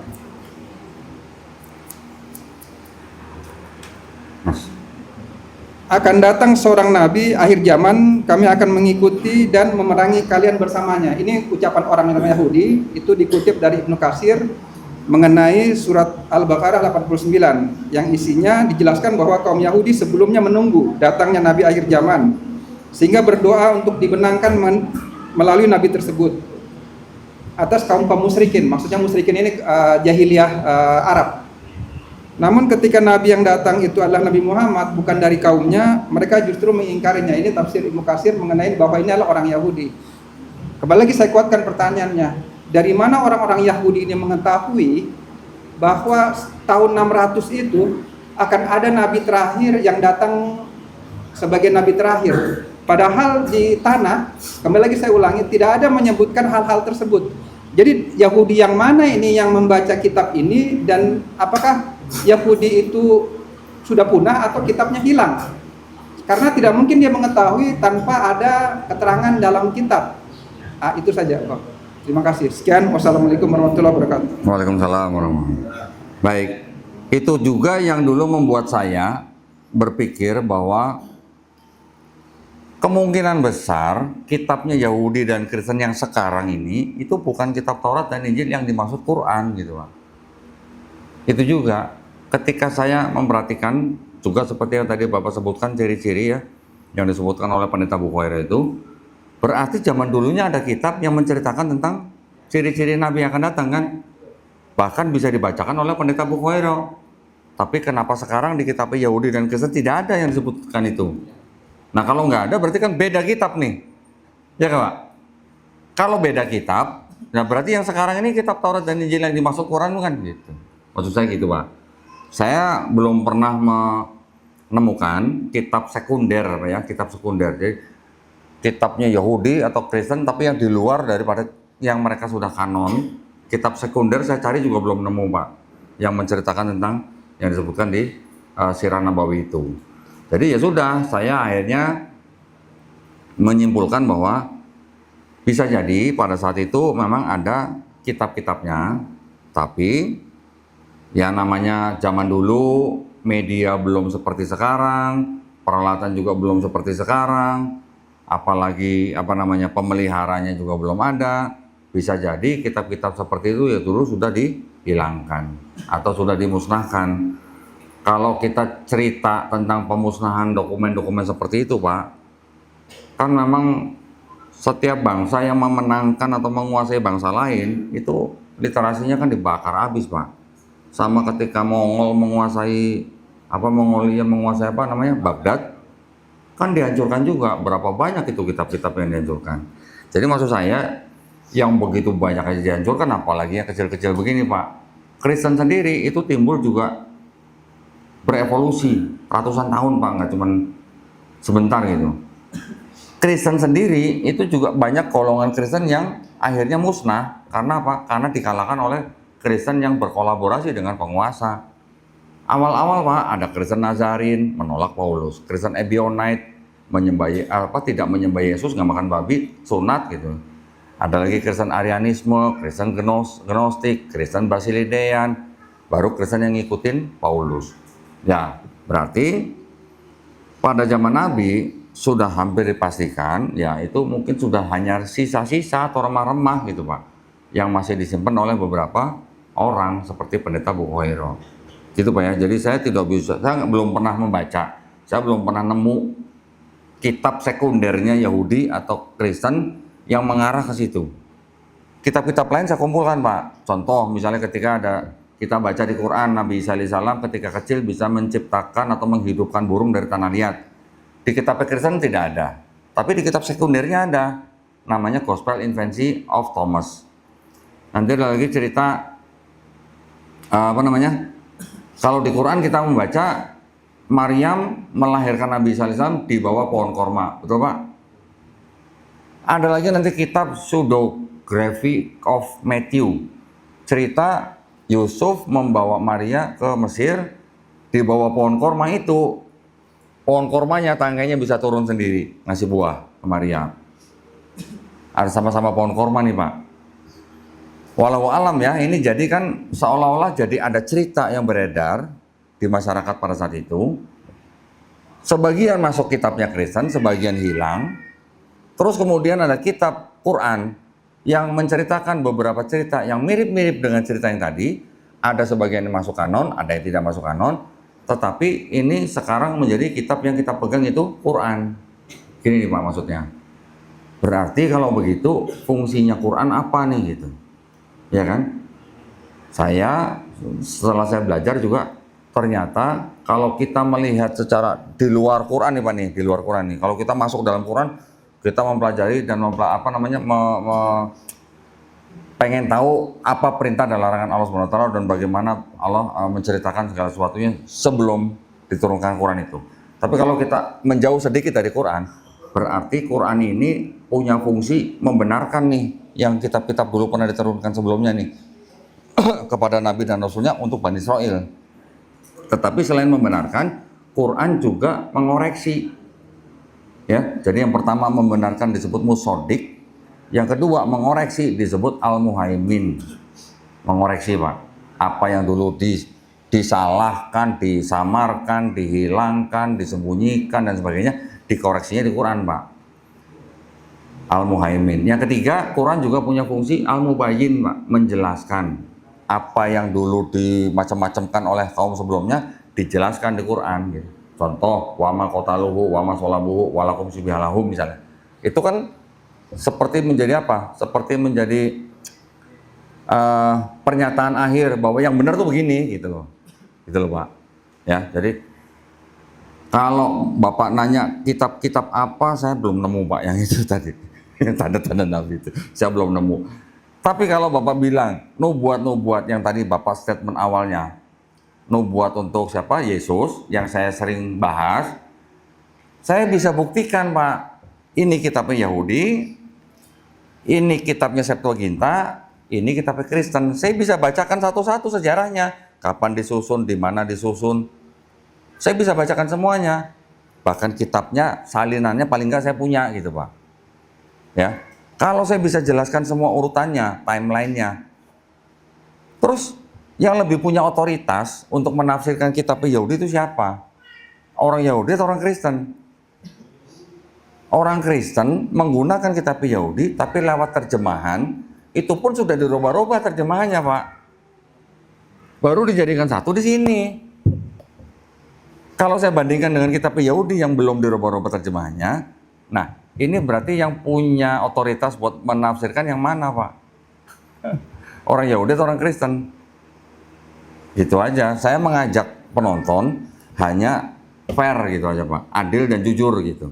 Saya juga mengajak tamu-tamu saya yang datang, misalnya orang Kristen, saya tunjukin kitabnya, saya tunjukin perbedaannya apa. Tolong dibaca sendiri, tolong dilihat sendiri ini beda atau sama, saya bilang gitu. Kalau beda, berarti yang lebih make sense, yang punya otoritas untuk menafsirkan kitab ini itu siapa? Itu aja kan Pak.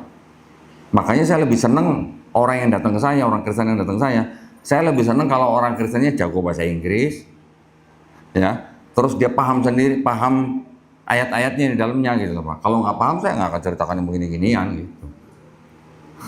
Ya. Nah, saya makanya tidak berani mengklaim bahwa di kitab Yahudi dan kitab Kristen ada nubuat untuk Nabi Muhammad SAW. Sekarang nggak berani klaim saya Pak. Kalaupun dulu saya pernah bahas, itu saya hanya berani mengatakan itu ada indikasinya. Indikasi Pak. Tapi saya nggak berani sampai bilang itu pasti buat Nabi Muhammad SAW. Saya nggak berani. Karena kita sekarang zaman sekarang Pak, kita juga bisa baca tafsir Yahudi online. Bapak mau sebutkan apa aja dah, Kidung Agung 516, Ulangan 1818, tinggal buka websitenya Yahudi, ada tafsirnya Pak di situ Pak. Nah, kalau mereka punya rabi yang menafsirkan, itu hak mereka. Kita punya Quran, punya mufasir, kita juga punya hak sendiri. Kristen, oke lah, Kristen punya pendeta buat nafsir, tapi kan harusnya haknya menafsirkan yang perjanjian baru aja. Kalau sudah menafsirkan perjanjian lama, ini kan sudah lompat pagar berarti. Poin saya adalah, kalau kita klaim bahwa di kitab Yahudi ada nubuat untuk Nabi Muhammad SAW, apa bedanya kita sama Kristen Pak? Yang menafsirkan kitab Yahudi untuk Yesus gitu. Apa bedanya Pak? Bedanya cuma kita nggak ngambil kitabnya aja, mereka ngambil kitabnya. Itu poin saya Pak. Ya, mudah-mudahan menjawab pertanyaan. Silakan Pak. Masya Allah. Alhamdulillah. Sama-sama. Sisa dua kalau tunggu sebentar saya tanya. Tunggu sebentar, saya bawa cuma 10. Ya, mohon maaf. Apa namanya? Saya juga ingin memberikan pada ketua Dewan Dakwah wilayah sama kota kan beda kan? Nah, ini tinggal 2 nih, bagaimana nih? Ya, mohon maaf ya. Saya nanti insya Allah kalau Bapak Ibu misalnya ada yang mau beli, nanti bisa menghubungi tim kita. Cari Melisa, nomor HP-nya boleh dicatat 0896 30 300 300. Insya Allah nyampe Palu. Jangankan Palu Pak, Malaysia aja nyampe Pak. Ya, ya jadi silakan. Mungkin pertanyaan terakhir, nggak dapat buku nggak apa-apa ya Pak ya. Terima kasih. Assalamualaikum warahmatullahi wabarakatuh. Jadi perkenalkan nama saya Umar. Artinya saya ini mewakili kelompok-kelompok majelis teman-teman di Kota Palu. Yang pertama-tama ini saya sedikit membawa aspirasi teman-teman ini. Kami terus terang ini sangat memberikan apresiasi kepada teman-teman panitia dan kedatangan kok di Lembah Palu khusus Tangga Kaili. Cuma ini kok masalahnya teman-teman yang tadinya aku bertanya tadi itu kenapa kegiatan ini dipusatkan di sini? Ya, bukan yang mungkin yang agak besar. Ya. Terus kedua ini masalah momentumnya ini kan kalau menurut teman-teman artinya belum tepat karena sebagian teman-teman yang ini hadir juga ada punya kegiatan untuk kurban. Ya, mungkin siapa tahu barangkali kok kapan-kapan punya jadwal bisa datang lagi ke Palu. Ya. Terus saya ada sedikit semacam bukan juga pertanyaan, mungkin kita sharing karena terkait masalah untuk misi kristenisasi untuk wilayah Sulawesi Tengah ini kok. Kalau di Sulawesi Tengah ini kan, kalau sempat saya baca itu misi kristenisasi itu, kebetulan saya sempat kegiatan itu di daerahnya orang-orang Kristiani dan saya tinggal di kamarnya Pak Pendeta. Jadi waktu itu sempat saya baca bukunya, mereka punya misi itu. Jadi untuk Sulawesi Tengah ini ada 2 titik yang mereka mau jadikan mereka punya pangkalan. Pertama satu di Sigi, di Kulawi, dan di Poso Tentena. Nah, misi-misi mereka masuk adalah untuk masalah ekonomi dan kesehatan. Itu ada semua itu strateginya itu kan. Nah, terus kelompok-kelompok yang mereka masuk itu orang yang kelas-kelasnya. Nah, terutama orang masyarakat yang tingkat pemahaman agama agak rendah. Mungkin ada istilah mungkin bahasa apa agama supermi, mungkin seperti itu. Nah, mungkin saya tertarik dengan adik sana itu. Mungkin ke depan mungkin kita sudah perlu membentengi masalah mis ini. Jadi kita bentuk semacam komunitas untuk menjaga yang namanya pemurtatan itu. Ya, cuma tadi bahasa dari kota tadi itu sebelum masih hari itu kita harus punya bekal, kita harus paham betul tentang Islam. Nah, terus saya sedikit ini kurang paham juga nih kok. Karena kebetulan saya punya rumah ini terus terang di samping gereja. Ya, di samping gereja. Terus gereja itu berada di keliling orang Muslim. Cuma kalau kita laksanakan yang namanya kegiatan-kegiatan begini, seperti masuk puasa, Lebaran, mereka juga sibuk. Bahkan kemarin itu kita mau sholat maghrib, mereka sibuk juga menyanyikan. Jadi saya bilang, aduh, kalau begini bahaya juga ini barang ini kan. Saya juga agak bingung kemana kita harus mau melapor ini barang begini kan. Apakah ke RT atau kemana? Ya itu. Terus saya agak bingung mau tanya terkait masalah kitab ini. Kalau dalam Kristen itu kan ada kitab Alkitab, Injil, dan Bibel, kan? Nah, terus kedua itu terkait masalah perjanjian lama dan perjanjian baru itu. Iya. Mungkin karena kok mungkin paham tentang masalah ini, mungkin bisa dijelaskan sedikit. Oke. Terima kasih. Baik. Saya memang tentang misiologi ya Pak ya, tentang personalisasi dan segala macam ya. Ada bagiannya juga yang beda Pak ya. Jadi saya dan teman-teman tidak semuanya persis sama metodenya. Ada juga teman-teman yang mengkhususkan dirinya untuk mencegah misiologi, belajar misiologinya. Contoh tadi, Qadarullah tadi ada salah satu dai kita juga cerita ada satu keluarga suaminya sudah mau masuk Islam karena ditolong sama salah seorang dai, tapi istrinya belum mau masuk Islam karena punya 7 babi. Gitu. Saya bilang beli aja babinya, saya bilang, iya kan? Kita harus bisa begitu Pak. Jadi maksud saya kalau Bapak nggak bisa sendiri, cari teman, cari saudara-saudara seiman yang lain. Caranya bagaimana? Nah, kalau kita tidak bisa dengan cara offline, harus dengan cara online. Ada cara media. Kalau kita tidak bisa pakai media, kita cari orang yang tahu media. Kalau kita tidak punya orang yang dikenal di media, kita cari orang yang kenal di media. Gitu caranya Pak. Sekarang harus adu cepat, adu cerdik gitu maksudnya Pak ya. Kita juga bisa menggunakan media untuk menggalang perhatian orang Islam yang lain, untuk membantu saudara-saudara kita yang terancam. Mereka juga menggunakan media sosial Pak untuk misi mereka. Jadi ya tinggal bagaimana kita ini aja cepet dan tahu jalannya gitu Pak.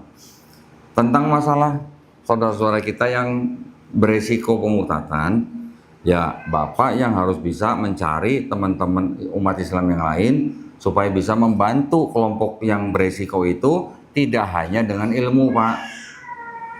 Kita bawa ilmu, bawa ustadz, bawa siapapun yang terkenal ke situ menceramahi orang-orang Islam yang takutnya dimurtadkan orang, tapi kita nggak bawa bantuan, percuma Pak, nggak akan didengar.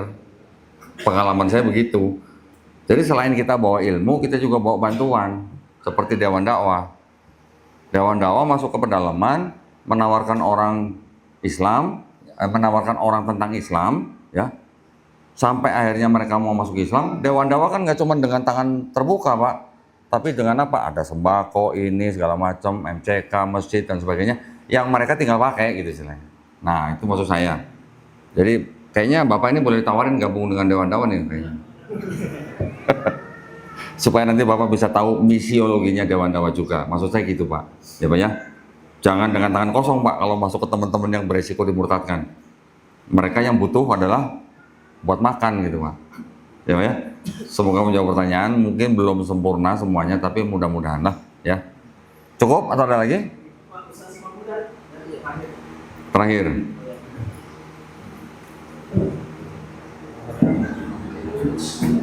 Assalamualaikum warahmatullahi wabarakatuh. Waalaikumsalam warahmatullahi wabarakatuh. Terima kasih atas waktunya. Cepat saja karena sudah lapar juga saya lihat. Baik, saya pernah dialog dengan non muslim, dia mungkin keturunan Cina juga. Panjang saya bercerita, terakhir saya katakan begini, kamu yakinnya apa? Tuhan ini, Tuhan ini, Tuhan ini, macam-macam Tuhan. Ada Tuhan ini, Tuhan. Begini saja. Kalau seperti itu, kamu yakin tidak ada manusia yang pertama? Manusia yang pertama itu siapa? Kalau kami umat Islam itu Adam. Kalau kamu ada ya katanya ada melalui teori Darwin atau tidak usah dari kitab kalian dari mana? Ada Adam berarti Adam. Ya baik. Jadi Adam itu saya ingin tahu siapa Tuhannya Adam itu. Sebelum manusia menjadikan banyak-banyak Tuhan ini. Ada Tuhan ini, Tuhan ini, Tuhan ini. Tapi yang pertama kita yakinkan siapa manusia yang pertama? Itu Tuhannya, yaitu hanya satu saja Tuhan. Kenapa banyak Tuhan begini? Jadi yang saya tanyakan Pak Dondi, di dalam Bible itu ada kan bercerita tentang Adam berkaitan tentang ketuhanannya. Karena yang kita bahas tadi yang luar biasa tentang ketuhanan dan keselamatan. Jadi ketuhanan manusia untuk mengembalikan kepada manusia semuanya ini kembali kepada siapa Tuhan yang sebenarnya daripada nenek moyang kita kembali. Itu satu. Kemudian mana yang bahaya? Ini yang Kristen atau Yahudi mana nih? Karena Kodondi banyak bercerita tentang Kristen. Sementara sekarang ini kitab yang berbahaya yang saya tahu lah itu adalah Black Book atau Talmud ya. Mungkin bisa diterangkan sedikit tentang Talmud. Kenapa tidak dibahas? Karena inilah yang sumber yang sangat berbahaya sekali bagi tatanan masyarakat dunia dan berbagai macamnya. Wallahu a'lam bishawab. Terima kasih. Mudah-mudahan saya bisa jawab semua. Yang pertama tadi tentang Adam. Apakah apa tadi? Siapa Tuhannya Adam? Yang jelas gini Pak, cerita tentang Adam itu kan adanya juga di tanah, kitabnya orang Yahudi. Kristen mengambil, itu pun ada yang dirubah-rubah sedikit ya. Jangankan tentang Adam Pak, nggak usah tentang Adam lah. Kalau dari Adam sampai nabi-nabi kecil, nabi-nabi besar yang ada di dalam tanah, semuanya menceritakan monoteis, tauhid aja Pak. Udah nggak ada cerita itu. Walaupun di dalamnya ada kontradiksi, tapi konsep ketuhanannya dan konsep keselamatannya itu serupa sama dengan Islam. Tauhid, mau masuk surga, beriman, bertobat, beramal soleh. Udah begitu. Ayat-ayatnya saya bisa sebutkan semua. Jangankan cuma sampai nabi-nabi kecil Pak, sampai Yesus pun itu kalau kita cuma baca sebagai orang di luar Kristen, ya Pak ya, sebagai orang di luar Kristen cuma baca Bible, itu Yesus juga mengajarkan tauhid Pak di situ Pak. Dia mengajarkan dia juga punya Tuhan, dia menyembah Tuhan. Tapi dia mengatakan bahwa dia diutus hanya untuk bangsa Israel. Tapi dia mengajarkan bangsa Israel untuk menyembah Tuhan yang mengutus dia gitu. Berarti kalau orang yang di luar Kristen, baca kitab Kristen, baca tentang perkataan Yesus, mereka nggak mungkin akan berpikir bahwa ini yang Yesus ini Tuhan juga gitu, nggak mungkin. Kecuali sudah dimasukin doktrin, itu maksud saya. Ya. Bahkan saya masih bisa mengatakan bahwa Paulus sih Pak, itu belum sepenuhnya mengajarkan Trinitas. Paulus hanya baru mengajarkan benih-benih baru ajaran bahwa Yesus itu adalah rupa Allah. Bukan Allahnya sendiri nih ya, tapi rupa Allah yang menjadi manusia. Tapi Paulus belum mengajarin Trinitas. Ajaran Trinitasnya selipan Pak gitu, sisipannya jauh setelah di abad ke-16 Pak baru ada sisipannya. Bayangin, abad pertama, abad 16, 1500 tahun lebih baru ada sisipan tentang Trinitas. Ya kan jauh banget gitu. Nah, jadi maksud saya betul yang tadi mau katakan, Allah Subhanahu wa taala tidak mungkin mengajarkan nabi-nabinya sesuatu yang bukan kodratnya gitu. Betul nggak Pak? Makanya bapak-bapak kalau mau berdiskusi atau berinteraksi dengan kalangan mereka, tentukan dulu standarnya Pak. Ayo kita ngobrol, tapi kita tentukan dulu standarnya. Oke? Konsep dalam sebuah agama ini ya, ini kan agama banyak nih. Mungkin nggak ada dua agama yang benar, yang berasal dari Allah SWT, yang berasal dari Tuhan Yang Maha Esa. Dari sekian banyak agama, mungkin nggak ada dua yang benar. Nggak mungkin, pasti cuma ada satu ya Pak ya. Pasti cuma ada satu. Bagaimana caranya kita menentukan standar untuk menilai agama mana yang benar, yang lain salah gitu. Ya. Pertama, konsep ketuhanannya harus simple dan itu berasal dari Tuhan itu sendiri dan itu dijaga dalam bentuk aslinya, kitabnya gitu. Yang kedua, dalam kitabnya tidak boleh ada yang namanya kontradiksi. Apalagi ada sisipan-sisipan pemikiran manusia. Ini nggak boleh kan? Ketiga, petunjuknya lengkap gitu Pak. Petunjuknya. Jadi petunjuk yang ada di dalam kitab suci itu mau dijalankan oleh satu orang bisa, oleh satu keluarga bisa, oleh satu masyarakat bisa, oleh satu negara pun bisa gitu. Maksud saya, hukum-hukumnya, petunjuknya ini harus lengkap. Bisa dijalankan dari mulai skala pribadi, keluarga, masyarakat, negara sekalipun. Yang ketiga, agama itu menunjukkan jalan ke surga gitu Pak. Jalan ke surganya tapi harus dengan adil dan jujur. Maksudnya gimana? Apa yang lu buat, apa yang lu makan gitu. Apa yang lu lakukan, apa yang lu pertanggungjawabkan. Itu kan paling adil dan jujur Pak. Kita bertakwa, kita dikasih jannah, kita mau berdosa, kita nggak mau bertobat, ya kita dimasukin neraka. Kan jujur dan adil. Itu maksudnya. Tidak ada orang yang nggak tahu apa-apa, nggak punya dosa apa-apa, harus disalib untuk menanggung dosa orang lain. Gitu maksudnya. Dengan 4 standar ini, kalau kita mau bandingkan nih seluruh agama ini, kalau kita mau disuruh ngasih check mark gitu, yang di check mark semua agama apa Pak? Nah, itu aja, kira-kira itu standar, ya kan? Nanti kalau masalah bicara ke dalam Quran dan segala macam, ya itu lain cerita, itu topiknya beda, ya Pak ya. Mudah-mudahan menjawab pertanyaan ya Pak ya. Tapi tadi saya Bapak belum jawab yang ini tadi tentang Alkitab, Injil dan Bible ya Pak ya. Saya lupa menjawab tadi, mohon maaf. Saya sudah mempelajari Bible dan juga Quran. Di dalam Quran yang disebut cuma Taurat dan Injil Pak, ya kan? Dan Quran sendiri punya nama lain kan Pak. Quran juga nama lainnya Alkitab kan. Zalikal kitabul la raiba bafi. Kalau orang Kristen bikin kitab tulisannya Alkitab, saya menghimbau bapak-bapak jangan sebut kitab mereka Alkitab Pak. Ya. Kalau orang Kristen bikin kitab tulisannya Injil, saya menyarankan menghimbau bapak-bapak juga jangan sebut kitab mereka Injil. Kenapa? Di Quran kita mengenal ada Taurat, ada Injil. Taurat diturunkan kepada Nabi Musa alaihissalam, Injil diturunkan kepada Nabi Isa alaihissalam. Ada berapa Injil Pak yang diturunkan kepada Nabi Isa alaihissalam? 1. Kitabnya mereka ada Injil Matius, Injil Markus, Injil Lukas, Injil Yohanes. Berarti itu Injil yang diterima Yesus atau Nabi Isa bukan Pak? Nah sudah, kalau begitu bukan Injil yang diterima Nabi Isa yang dimaksud Quran kan Pak? Jangan sebut Injil, gitu maksud saya. Bapak belum pernah baca mungkin di dalam kitab mereka. Zaman-zaman dulu ketika Belanda baru masuk, di dalam kitab mereka Pak ada kata-kata Assalamualaikum, ada kata-kata masjid, ada kata-kata Ka'bah, ada kata-kata Insya Allah Pak. Nah tujuannya apa?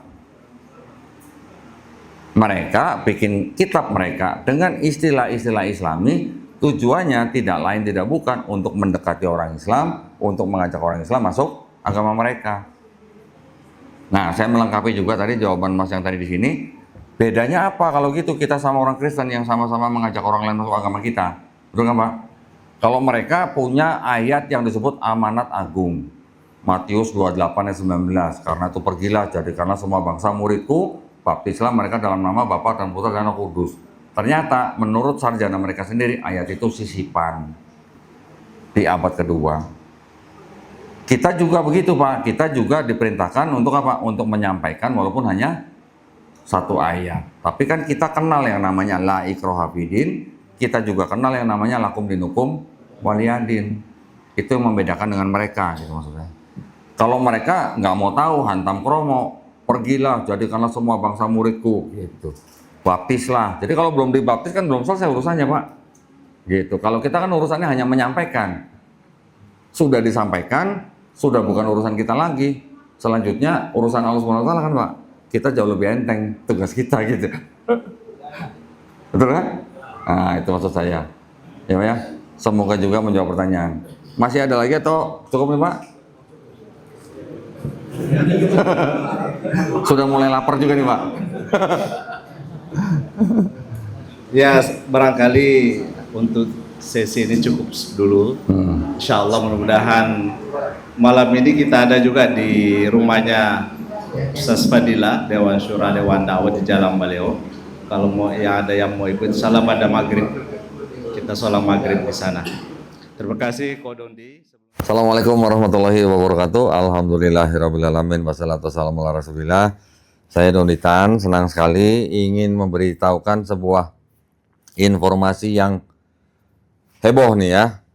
Insya Allah mohon doanya, kami akan melonsing buku saya kedua yang berjudul Siapa Sebenarnya Yang Ingin Yesus Mati dalam Bible. Ini adalah sebuah kritik konsep keselamatan dalam kekristenan yang insya Allah akan kita launching pada tanggal 31 Mei 2026 bersamaan dengan Fitrah Fest 2.0 yang akan kita adakan di Masjid Raya Bintaro Jaya tanggal 31 Mei 2026 pukul 9 pagi hingga pukul 9 malam. Nah, buat para pemirsa yang ingin mendapatkan buku saya, jangan lupa datang ke MRBJ untuk mendapatkan harga khusus dari 100.000 mendapatkan harga 75.000 dan juga giveaway spesial dari Donitan. Ya, insya Allah saya juga akan tanda tangan di buku ini untuk kalian yang beli di MRBJ 31 Mei 2026. Juga ada di Tokopedia, Shopee, dan juga siapa yang mau pesan langsung ke Melisa juga boleh di nomor 0896 30 300 300. Jangan lupa, jangan ketinggalan, jangan kehabisan. Assalamualaikum warahmatullahi wabarakatuh.